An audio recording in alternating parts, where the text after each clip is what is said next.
তোমার অ্যাডমিশনের জন্য প্রিপারেশন নেওয়া শুরু করো। বই খাতা যা যা লাগে কাল শান কিনে দেবে। আগে পাবলিকে ভর্তি হও, তারপর বিয়ের চিন্তা। এতে যদি এই পাত্র নাও থাকে তাতেও কোনো চাপ পড়বে না তোমার উপর। কথাগুলো বলেই আবার ধীর পায়ে নিজের রুমে চলে গেলেন। ঘড়িতে 11:35 বাজে। ইস, আজকে এত ঝামেলার কারণে 6:30 সিরিয়াল মিস হয়ে গেল। এখন আবার পুনরাবৃত্তি হবে সেটার। লাফ দিয়ে উঠে সামনের রুমে গেল। টিভি ছেড়ে জোরে হাঁক ছাড়ল। ও মা, খিদে পেয়েছে আমার। সকাল 9টা। সিমরান ঘুম থেকে উঠেই দেখলো বাসার সামনে লাবণী দাঁড়িয়ে।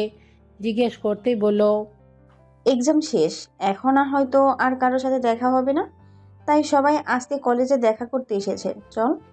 ফ্রেশ হয়ে খেয়ে একটা লং ফ্রক পরল সিমরান। স্কার্ফ বেঁধে লাবণীর সাথে চলল কলেজ রোডে। গেটের কাছে আসতেই ভুরু কুঁচকে লাবণীর দিকে তাকালো সে। গেটে এখনও তালা মারা। আশেপাশে কোনো স্টুডেন্টের ছিটে ফোটাও নেই। লাবণীকে কিছু জিজ্ঞেস করার আগেই সিমরানের সামনে আচমকা একটা বাইক থামলো। পিছনে আরও একটা ছোট্ট বেবি ট্যাক্সিও থামলো। আশ্চর্যের বিষয়, লাবণী কিছু না বলেই ধীর পায়ে সিমরানকে রেখে ট্যাক্সিতে উঠে বসলো। ব্যাস, চলতে শুরু করলো গাড়ি। বাইক থেকে হেলমেট পরা একজন আগন্তুক নেমে একটা হেলমেট সিমরানের মাথায় পরিয়ে দিতে দিতে বলল, একদম নড়াচড়া করবি তো থাপড়াতে থাপড়াতে সবগুলো চাপার দাঁত ভেঙে ফেলবো। চুপচাপ বাইক উঠবি, আমাকে ধরে বসবি। ঢং করে ধরে বসে যদি পড়ে যাস, আল্লাহর কসম তোর হাত পা সবগুলো ভেঙে পঙ্গু হাসপাতালে ভর্তি করবো। এটা তো শান্তর কণ্ঠ। সিমরান কিছু বলার আগে পুনরায় ঠেলে বাইকে ওঠালো শান্ত। নিজেও বসে বাইকে স্টার্ট দিল। আমরা কোথায় যাচ্ছি? চিৎকার করে সিমরান বলল, গেলে দেখতে পাবি। কানের কাছে বসে চেঁচাবি তো ধাক্কা মেরে গাড়ি থেকে ফেলে দেবো। সিমরান আর কিছু বলল না। এমনিতেও কাল থেকে রেগে আর ফোন করেনি। কি দরকার আবার রাগিয়ে দেওয়ার? তার থেকে যেথায় নিয়ে যাক সেখানেই যাবে সে। প্রায় আধা ঘন্টা পর একটা দোতলা বিল্ডিং এর সামনে বাইক থামালো শান্ত। আশেপাশে আরো অনেক দোকান, তবে দেখে মনে হচ্ছে এটা কোনো বাজার। বাইক থেকে নামতেই দেখলো বেবি ট্যাক্সিটাও এখানে থামিয়েছে। গাড়ির ভেতর থেকে লাবণী আরো দুটো ছেলে বেরিয়ে এসেছে। একটা ছেলে অনেকটা লম্বা। খেয়াল করে দেখলেই চিনতে পারলো। শান্তকে কনুই দিয়ে গুঁতো মেরে ছেলেটার দিকে আঙুল তুলে জিজ্ঞেস করলো, এটা তোর ছোট ভাই প্রশান্ত না? হুম। হায়, আমার দেবরটাও কি কিউট, তাই না বল? কথাটা বলে শান্তর দিকে তাকাতেই স্মরণ হলো এই মুহূর্তে শান্ত রেগে আছে। তার সাথে মোটেও হাসি তামাশা করা যাবে না। শান্ত সিমরানের কথায় কোনো রিয়াকশন না করেই ওর হাত ধরে টেনে বিল্ডিংয়ে উঠতে লাগলো। দোতলার একটা রুমে ঢুকতেই অবাক হলো সিমরান। পরিপাটি একটা রুম, মাঝখানে একটা কাচের বড় টেবিল, তার উপর বড় বড় খাতাপত্র। ওপাশে একটা চেয়ারে একজন মাঝবয়সী পুরুষ বসে আছে। গায়ে কোট, বেশভূষা দেখে মনে হচ্ছে এটা একজন উকিল। এরই মধ্যে প্রশান্ত আর অন্য একটা ছেলে একজন বয়স্ক টুপিওয়ালা পুরুষকে নিয়ে এসে চেয়ারে বসালেন। এটা যে কাজী তা চিনতে সিমরানের 2 সেকেন্ডও লাগলো না। ঢুকলে লাবণীর দিকে তাকিয়ে বলল, এখানে কার বিয়ে হবে? লাবণী, তুই কি বিয়ে করবি? আর আমাকে কি সাক্ষী বানানোর জন্য বাড়ি থেকে এনেছিস? না, বরং আমি তোর বিয়ের সাক্ষী হতে আসছি। কি? বিয়ে মানে? আমার বিয়ে কার সাথে? আমি কোনো বিয়ে ফিয়ে করব না। বলেই সোজা দৌড় দিয়ে রুম থেকে বের হয়ে সিঁড়িতে নামলো। এরই মধ্যে শান্ত ওর হাত ধরে ফেলল, টেনে দেয়ালের সাথে চেপে ধরে বলল, বিয়ে করবি না মানে? প্রেম করছিলে কেন? তুই কি ভেবেছিলে আমার সাথে কদিনের জন্য প্রেম করে তারপর অন্য আরেকজনকে বিয়ে করে নেবে? দেখ সিমরান, অনেক কষ্ট করে সব ব্যবস্থা করেছে। আগে কোর্ট কাবিন করব, তারপর কাজেই ধর্মীয়ভাবে বিয়ে পড়াবে আমাদের। আল্লাহর কসম, তুই যদি আজকে কোনো রকম বাড়াবাড়ি করিস তাহলে তোকে তো খুন করবই, সাথে তোর বাপ ভাইকে শান্তিতে বাঁচতে দেব না। চুপচাপ উপরে চল। সিমরান কাঁদতে কাঁদতে বলল, আব্বু ভাইয়া জানতে পারলে খুব কষ্ট পাবে, আমাকে ঘর থেকে বের করে দিবে। গ্রামের মানুষ আব্বুকে অপমান করবে যা তা বলে। আই করে যা, কেউ জানবে না। আমরা লুকিয়ে ব্যাস বিয়েটা করে নেব, যাতে তোকে তোর বাবা অন্য কোথাও বিয়ে না দিতে পারে। প্লিজ পাখি, না করো না। আমরা পিরোজপুর জেলে আছি এখন, এখানে পরিচিত তেমন কেউ নেই তো। ব্যাস সইটা করে কবুল বলবে, তারপরেই তোকে বাড়ি পৌঁছে দেব। তুই তো আমায় ভালোবাসিস, তাই না? এরকম অজস্র কথা বলে সিমরানকে বুঝিয়ে ওপরে নিয়ে গেল শান্ত। কামিননামা সই করতে গিয়ে কোনোরূপ কথা না বললেও কবুল বলার সময় পুনরায় বেঁকে বসছিল সে। কিন্তু শান্ত নানা হুমকি দিয়ে শেষ পর্যন্ত বিয়েটা সম্পূর্ণ করতে সক্ষম হয়েছে। দুপুর 11টা। সূর্য নিজের তেজের উত্তাপ ধীরে ধীরে বাড়িয়ে মাথার ওপরের দিকে অগ্রসর হচ্ছে। ব্যবসা গরমে চারিপাশের মানুষ অস্থির হয়ে উঠেছে। বিয়ে পড়ানো শেষ হতেই কাজী এবং উকিলকে পাওনা মিটিয়ে সিমরানের হাত ধরে বাইরে নেমেছে শান্ত। পকেট থেকে 2000 টাকা বের করে প্রশান্তের হাতে দিয়ে বলল, এটা তোদের 3 জনের মিষ্টির খরচ। দুপুরে এখান থেকে খেয়ে যাব। সামনে হোটেলটাতে যা, আমি ওকে নিয়ে আসছি। কথাগুলো বলে সিমরানের দিকে তাকাতেই ভুরু কুঁচকে ফেলল শান্ত। সিমরান এখনো একধানে মাটির দিকে তাকিয়েছে, চোখ ভর্তি টলমলে পানি। আর একটু হলেই গড়িয়ে নিচে পড়বে। কিরে, তুই মিষ্টি খাবি নাকি? চোখ টিপ দিয়ে সিমরানের উদ্দেশ্যে বলল শান্ত। নিচু কণ্ঠে কান্নার দলাগুলো ঢোক গিলে সংবরণ করে বলল, আমি বাড়ি যাব, আমাকে বাড়িতে দিয়ে আয়। সিমরান হয়ে গেল শান্ত। ধীর কণ্ঠে বলল, আচ্ছা যাবি, আমি দিয়ে আসবো তোকে, কিন্তু তার আগে খেয়ে যাই। বিরিয়ানি খাবি? এই হোটেলে বিরিয়ানির দারুণ স্বাদ কিন্তু। রেগে চেঁচিয়ে বলল সিমরান। আমি কোথাও যাবো না, কিচ্ছু খাবো না, আমাকে এক্ষুনি তুই বাড়ি দিয়ে আসবি, সবাই খুঁজছে আমায়। ওদের খিদে পেয়েছে, আমারও পেয়েছে। আগে খাই, তারপর যাব, ওকে? কান্নায় ভেঙে পড়ল সিমরান। হাঁটু মুড়িয়ে রাস্তার উপরেই বসে পড়ল। বাবাকে ঠকানো একদম উচিত হয়নি তার। বিয়ে তো ভেঙে দিয়েছে, তারপর কেন সে এমনটা করলো? শান্তকে সম্মতি দেওয়া একদম ঠিক হয়নি।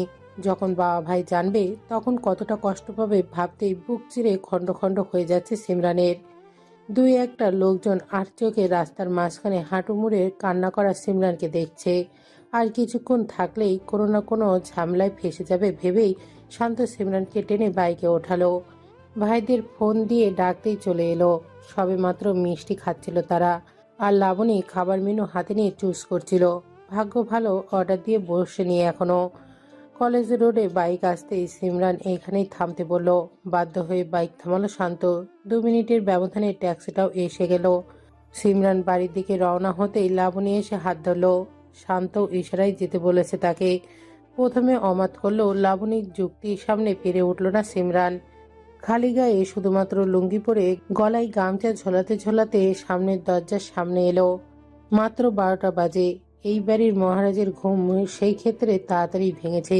প্রতিদিনের অভ্যাস মতো ঘুম থেকে উঠেই সে গোসল করবে, তারপর একসাথে দুপুরের খাবার খেয়ে বাইরে যাবে, আর সেই রাত 12টায় আসবে। তবে ভার্সিটির যেদিন ইম্পর্টেন্ট ক্লাস থাকে সেই দিন এই রুটিন কষ্ট করে ভাঙতে হয় তাকে। সদর দরজার সামনে যেতে লাবণী সায়নকে এই অবস্থায় দেখে জোরে চিৎকার মারে। এই ভীতু মেয়েটা মনে মনে সায়নকে পছন্দ করলেও আজ পর্যন্ত সরাসরি সেটা বলার সাহস পায়নি। কত শত প্রেমপত্র লিখলেও সেটা সেই ননদিনী পর্যন্তই পৌঁছেছে, তার ভাই পর্যন্ত যায়নি। একসময় এই পত্র পড়তে পড়তে বিরক্ত হয়ে সিমরান যখন নারাজ হতো তখন নানা ইমোশনাল ব্ল্যাকমেল করে তাকে দিয়েই পড়াতো। যাই হোক, হবু জামাইয়ের অনুভূতিগুলো না পড়লেও ননদ যে পড়েছে এটাতেই সে তৃপ্তি পেত।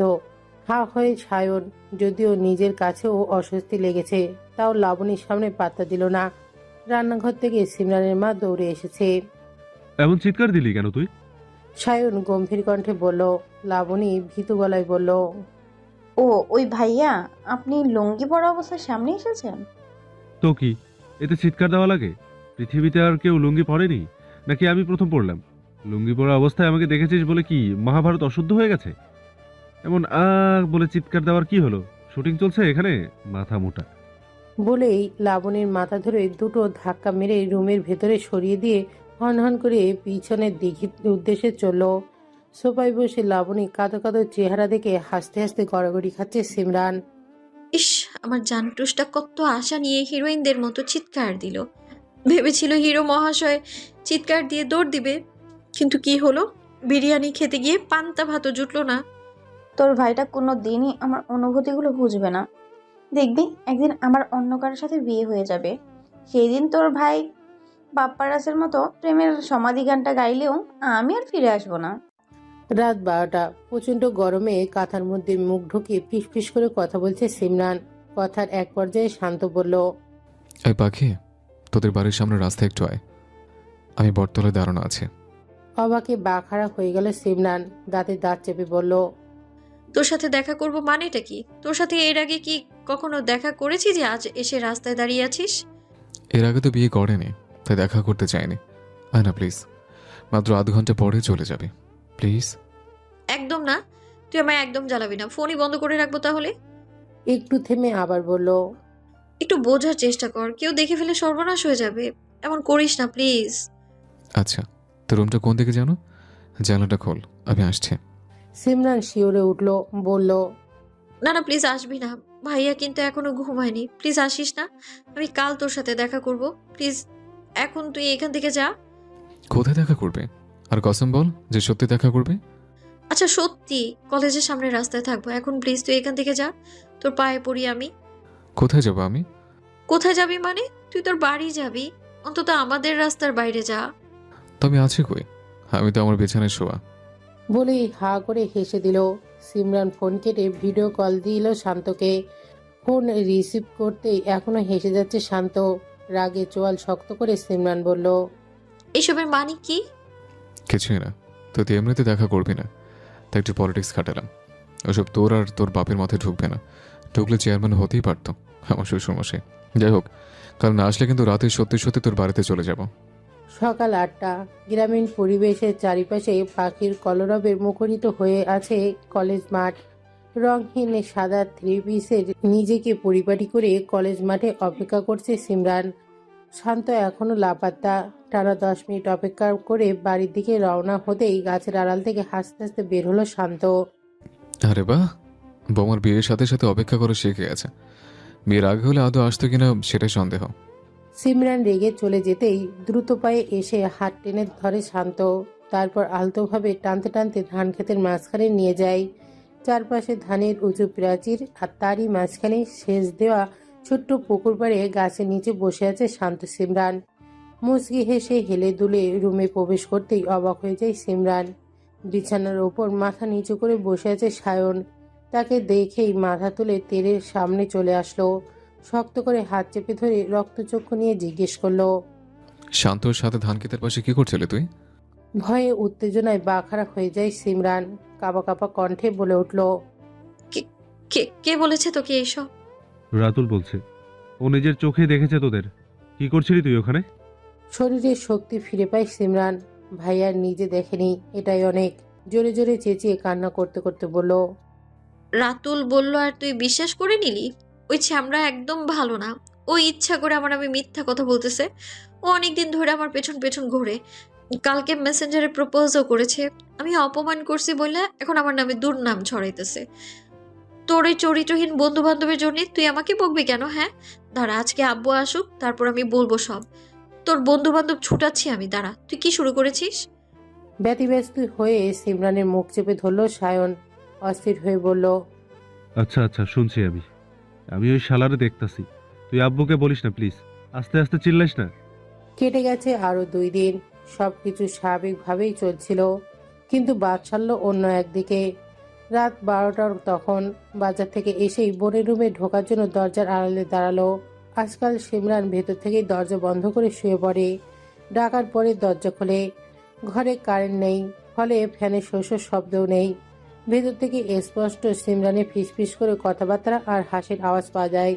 সায়ন এবারে পুরোপুরি নিশ্চিত হলো সিমরান প্রেম করে।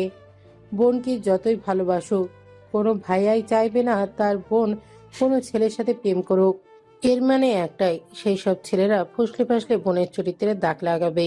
কোনো রূপ শব্দ না করে আস্তে সিমরানকে ডাক দিল সায়ন। চমকে উঠে ফোন কেটে দিয়ে সাইলেন্ট করে চার্জে দিল ফোন। তারপর ঘুমের ভান করে আলসেমি করতে করতে দরজা খুলল। বিরক্ত চোখে তাকিয়ে বলল, তোর আমাকে না জ্বালালে রাতের ঘুম হয় না? নীরব হয়ে বোনের দিকে তাকালো কিছুক্ষণ।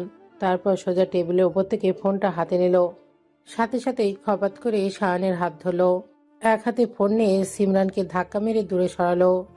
আমি কি তোর ফোন ধরি? তুই আমার ফোন ধরছিস কেন? সায়ন লক খুলে মেসেঞ্জারে ঢুকলো।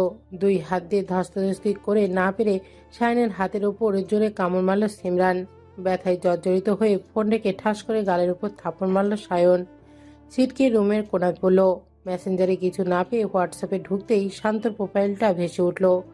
এতক্ষণ যে শান্তর সাথেই কথা বলেছে সে বিষয়ে নিশ্চিত হলো সে। আঙুল দিয়ে স্ক্রিন টানতেই দেখলো অজস্র কিসের ইমোজি, সাথে আরও কিছু অন্তরঙ্গ মেসেজ। তত্তরিয়ে মাথা গরম হয়ে গেল সায়নের। ফোন রেখে তেড়ে গেল সিমরানের দিকে, দুগাল চেপে ধরে বলল, সব রেখে ওই নেশাখোরটার সাথে প্রেম করতে গেছিলি? সেদিন ওর সাথে ধান খেতেও ঢুকছিলি? তারা বাচ্চা, তুই এই জন্যই বিয়ে করতে চাইছিলি না? আর আমি বোকার মতো বিয়ে বন্ধ করতে বলছি আব্বুকে। এরই মধ্যে চামেলি বেগম ছুটে এসে সায়ানের থেকে সিমরানকে ছাড়ালো। মহিউদ্দিনও যেন বাখারা হয়ে গেছে এরকম দৃশ্য দেখে, রেগে চেঁচিয়ে বললেন, সায়ন, তোমরা কি এখনো বাচ্চা আছো যে এভাবে মারামারি করবা? আব্বু, তোমার আদরের মেয়ে মান সম্মান সব ডুবাইছে। ওই চেয়ারম্যানের পোলার লগে পরশু ধান খেতে ঢুকছিল। সারা রাত কথা বলে ওই শান্তর সাথে। ওর বিয়ে ঠিক করো তাড়াতাড়ি, নইলে মান সম্মান কিচ্ছু থাকবে না। বিয়ের কথা শুনে রেগে গেল সিমরান, চেঁচিয়ে বলল, তোর কি? তোর ইচ্ছা করলে তুই বিয়া কর, একদম আমার লাইফ ইন্টারফেয়ার করবি না। আমার যার সাথে ইচ্ছা তার সাথে প্রেম করবো, 100 বার করবো। তুই আমাকে মারার কে? ঠাস করে গালের উপর পুনরায় থাপড় মারলেন মহিউদ্দিন হোসেন। স্তব্ধ হয়ে গেল সিমরান, যেন বলার ভাষায় নেই কোনো। দাঁতে দাঁত পিষে মহিউদ্দিন বলল, আগামী 2 দিনের মধ্যে তোর বিয়ে দেবো আমি, লেখাপড়া সব বাদ। বলে বিছানায় রাখা ফোনটা ধরে আছাড় মারলেন ফ্লোরের ওপর। সাথে সাথে ভেঙে টুকরো টুকরো হয়ে গেল ফোন। ভেতরে সিমটা বেরিয়ে এসেছে, সেটাকে ধরে 2 আঙুল দিয়ে চেপে দিয়ে ভেঙে ফেলল। রুম থেকে বেরোনোর আগেই চামেলির উদ্দেশ্যে ফিসফিস করে বললেন, তোর মেয়েকে বিয়ের জন্য রাজি কর, নইলে সম্পূর্ণ পাওনা তোর পিঠে পড়বে। শিউরে উঠলেন চামেলি বেগম। সকাল 8:30। চিন্তিত মুখে বসে আছে মহিউদ্দিন হোসেন। টানা 3 বার ফোন দেওয়ার পরেও রিসিভ করলেন না জয়নুল মোল্লা। নানান রকম চিন্তা ভাবনার মাথায় কিলবিল করছে। হঠাৎ রিংটোনের শব্দে হুঁশ এলো। জয়নুল মোল্লা ফোন দিয়েছে নিজ থেকেই। রিসিভ করে কানে নিতেই ওপাশ থেকে শোনা গেল, আরে মহিন যে ফোন দিছিলা, আমি তো একটু বিটাই গেছিলাম। হ্যাঁ ভাইজান, একটু কথা ছিল। কীভাবে যে বলি। আরে আমতা আমতা করে বলো কেন, কি হয়েছে? ভাইজান, আমার মত পাল্টে গেছে। মেয়েটার বিয়ে আমি আজকালের মধ্যেই দিতে চাই। আমার শত্রুর অভাব নেই। আপনি যদি রাজি থাকেন তাহলে সুমন বাবারে ফোন দেন, আর না হলেও বলে দেন আমি অন্য ছেলে দেখব। আরে তা না হয় বুঝলাম, ওকে যদি এক্ষুনি আসতে বলি এক্ষুনি আসবে। কিন্তু হয়েছেটা কি? সেদিন তো বললা মেয়ের বিয়ে আরো 2 বছর পর দিবা। ভাইজান, বিয়ে শাদির ব্যাপার আপনাকে আমি সবাই খুলে বলি। রফিক চেয়ারম্যানের বড় ছেলেরা চিনেন? ওই যে গাঁজাখড়ি ছেলেটা, ব্রিজের উপর থাকে সবসময় বকাটা ছেলেদের সাথে। হ্যাঁ চিনি তো, ওই যে লম্বা করে ছেলেটা, সারাক্ষণ তো সিগারেট মুখেই থাকে। কিন্তু কি হয়েছে? ভাইজান, মেয়েটা আমার সরল মনে। ওই ছেলেটা পিছন লাগছে। যদি কোনো অঘটন ঘটে যায়, আমি একদম কোনো রিস্ক নিতে চাই না। আচ্ছা আচ্ছা, আমি বুঝতে পারছি, এই বয়সে একটু একটু হয়েই থাকে। আচ্ছা তাহলে কি করবা এখন? আমি চাই কালকে আপনারা এসে আংটি পরায় যান, আর সুমনকেও খবর দিন, এসে যাবে। পরশুদিন শুক্রবার বিয়ে, জুম্মার নামাজের পরেই বিয়ে হবে। কি বলেন? আলহামদুলিল্লাহ, আমার কোনো আপত্তি নেই। তাহলে কাল সকাল 9টায় আমরা আসবো। আচ্ছা ভাইজান, খোদা হাফেজ।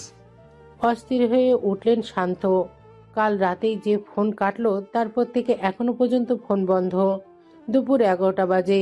এই নিয়ে 4-5 বার বাইক করে সিমরানের বাড়ির সামনে রাস্তায় চক্কর দিয়েছে, কিন্তু এখনো দেখা পায়নি তার।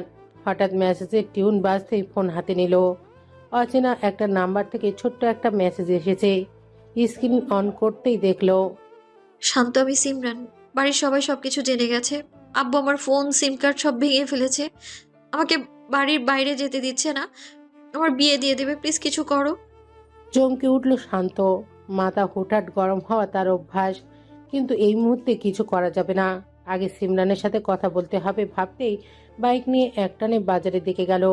লুকিয়ে লুকিয়ে মায়ের ছোট বাটন ফোন নিয়ে শান্তর নম্বরে মেসেজ করেছে সিমরান। সেন্ড হওয়ার সাথে সাথেই মেসেজ ডিলিট দিয়ে নাম্বারটা ব্লক করে দিল। তারপরে সাবধানে ফোন সেখানে রেখে পুনরায় নিজের রুমে চলে গেল। কাল থেকে না খেয়ে আছে সে। প্রায় 1 ঘন্টা পরেই লাবণী এলো সিমরানের বাড়ি। সদর দরজা দিয়ে ভেতরে ঢুকতেই সায়নের কঠিন দৃষ্টির সামনে পড়ল। কেন এসেছিস? গম্ভীর কণ্ঠে কথাটা বলতেই ঘেমে নিয়ে একাকার হয়ে গেল লাবণী। তোতলানো কণ্ঠে বলল, ওই আমরা সব ফ্রেন্ডরা কলেজ মাঠে দেখা করব, তাই সিমরান কেউ নিতে এলাম। ও কোথাও যাবে না, তুই যেতে পারিস। বাড়ি পর্যন্ত আসলামই যখন, তখন একটু দেখা করে নেই। মাত্র 5 মিনিটের মধ্যে ঘর থেকে বের হবি। ওর বিয়ে না হওয়া পর্যন্ত এই বাড়ির আশেপাশেও ঘেসবি না। অপমানে নীল হয়ে গেল লাবণী। সারা শরীরে যেন বিষ ছড়িয়ে যাচ্ছে। টলমলে চোখে একবার সামনের দিকে তাকিয়ে ধীর পায়ে সিমরানের রুমে ঢুকলো। ভেতরে গিয়ে ব্যাগ থেকে ছোট বাটন ফোনটা ছুঁড়ে সিমরানের দিকে মারলো। বলল, তোর জামাই এটা দিছে, অন করে কথা বল। তুই আর তোর জামাই দ্বিতীয়বার, আর আমাকে জানাবি না? বলে ব্যস্ত পায়ে রুম থেকে বেরিয়ে গেল। সায়নকে দেখেও তার দিকে না তাকিয়ে পাশ কাটিয়ে চলে গেল। সেদিকে ভুরুকুচকে তাকিয়ে আছে সায়ন। সারাদিন সবার থেকে লুকিয়ে 5 মিনিটের মতো একবার কথা বলেও রাতে আর পারল না। পুনরায় ধরা পড়ে গেল সায়নের কাছে। লাবণীকে হঠাৎ এভাবে আসতে দেখেই সন্দেহ হয়েছিল তার। হাত থেকে ফোন এনে ঠাস ঠাস করে 2-3টে থাপ্পড় মারল সায়ন। রুমের কোণে ছিটকে পড়ে প্রায় অজ্ঞান হবার পালা সিমরানের। ইতিমধ্যে বাবা মা এসে পড়েছে। ফোন কানে নিয়েই বলল, তোর বাচ্চা, তুই কোন সাহসে আমার বোনের কাছে ফোন দিয়েছিস? তোকে কেটে টুকরো টুকরো করে নদীতে ভাসিয়ে দেবো, কুত্তার বাচ্চা। বলতে বলতে ঘর থেকে বেরিয়ে রাস্তায় বের হলো। উদ্দেশ্য শান্ত হয়তো তাদের রাস্তায় আছে সেই ভাবনা করে। রাগে পুরো শরীর গজগজ করছে মহিউদ্দিন হোসেনের। মেয়ের উপরের রাগ সব ঝালেন চামেলির উপর। চুলের মুঠি ধরে টান দিয়ে ফ্লোরে ফেললেন। আতকে উঠল সিমরান। গায়ের যন্ত্রণায় কাতরাচ্ছে সে এখনো। ঠোঁটের এক পাশ থেকে রক্ত পড়ছে। কোনো মতে বাবাকে ধরতে গেলে পুনরায় ছিটকে ফেলল তাকে। টেবিলের কোনায় মাথা পড়ে অনেকটা ছিলে গেল কপাল। মহিউদ্দিন বেল নিয়ে একের পর এক মারতে লাগলেন চামেলের ওপর। কাতরানো মাকে দেখে আর সহ্য করতে পারল না। ছুটে গিয়ে জড়িয়ে ধরল ফ্লোরে শুয়ে থাকা মাকে। ফলে বেল্টের 3-4টে আঘাত তার গায়েও পড়ল। মনে হচ্ছে যেন প্রত্যেকটা আঘাতের জায়গায় গরম তেল ছেটাচ্ছে কেউ। মার থামিয়ে রক্তচক্ষু নিয়ে মহিউদ্দিন বললেন, কাল সকালে আংটি পরাতে আসবে। যদি কোনো ঝামেলা করিস তাহলে তার পাওনা তোর মাকে মেটাতে হবে, মনে রাখিস। কপাল থেকে ধীর গতিতে গড়িয়ে পড়ছে রক্ত। গাল দুটোতে থাপ্পড়ের দাগ পড়ে গেছে। ঠোঁট থেকে বিন্দু বিন্দু রক্ত পড়ছে। সারা পিঠ জুড়ে বেল্টের আঘাত। তারপরেও সেই আঘাতকেও পাত্তা দিচ্ছে না মন। দেয়ালের সাথে পিঠ হেলান দিয়ে কান্নারত মাকে দেখছে। কি সুন্দর পরিবার, কিছু হলেই সব দায় মার। তার জন্য মা কেন কষ্ট পাবে? আর কষ্ট দিবে না সে। ঘর থেকে বের হয়ে ফোন লাগালেন রফিক চেয়ারম্যানের নাম্বারে। রাত 12টা, সবাই ঘুমে মগ্ন। তারপরেও রাগে ক্ষোভে 8বার ফোন দিলেন মহিউদ্দিন। 9বারের মতো ঘুম ঘুম কণ্ঠ নিয়ে ওপাশ থেকে হ্যালো বললেন রফিক। আমাকে অশান্তির আগুনে জ্বালিয়ে নিজে শান্তিতে ঘুমাচ্ছ? কি ভেবেছ? তোমার চালাকি আমি বুঝি না? আমার মেয়ের সম্মান, গ্রামে আমার সম্মান নষ্ট করার জন্য নিজের ছেলেকে লেলিয়ে দিয়েছ।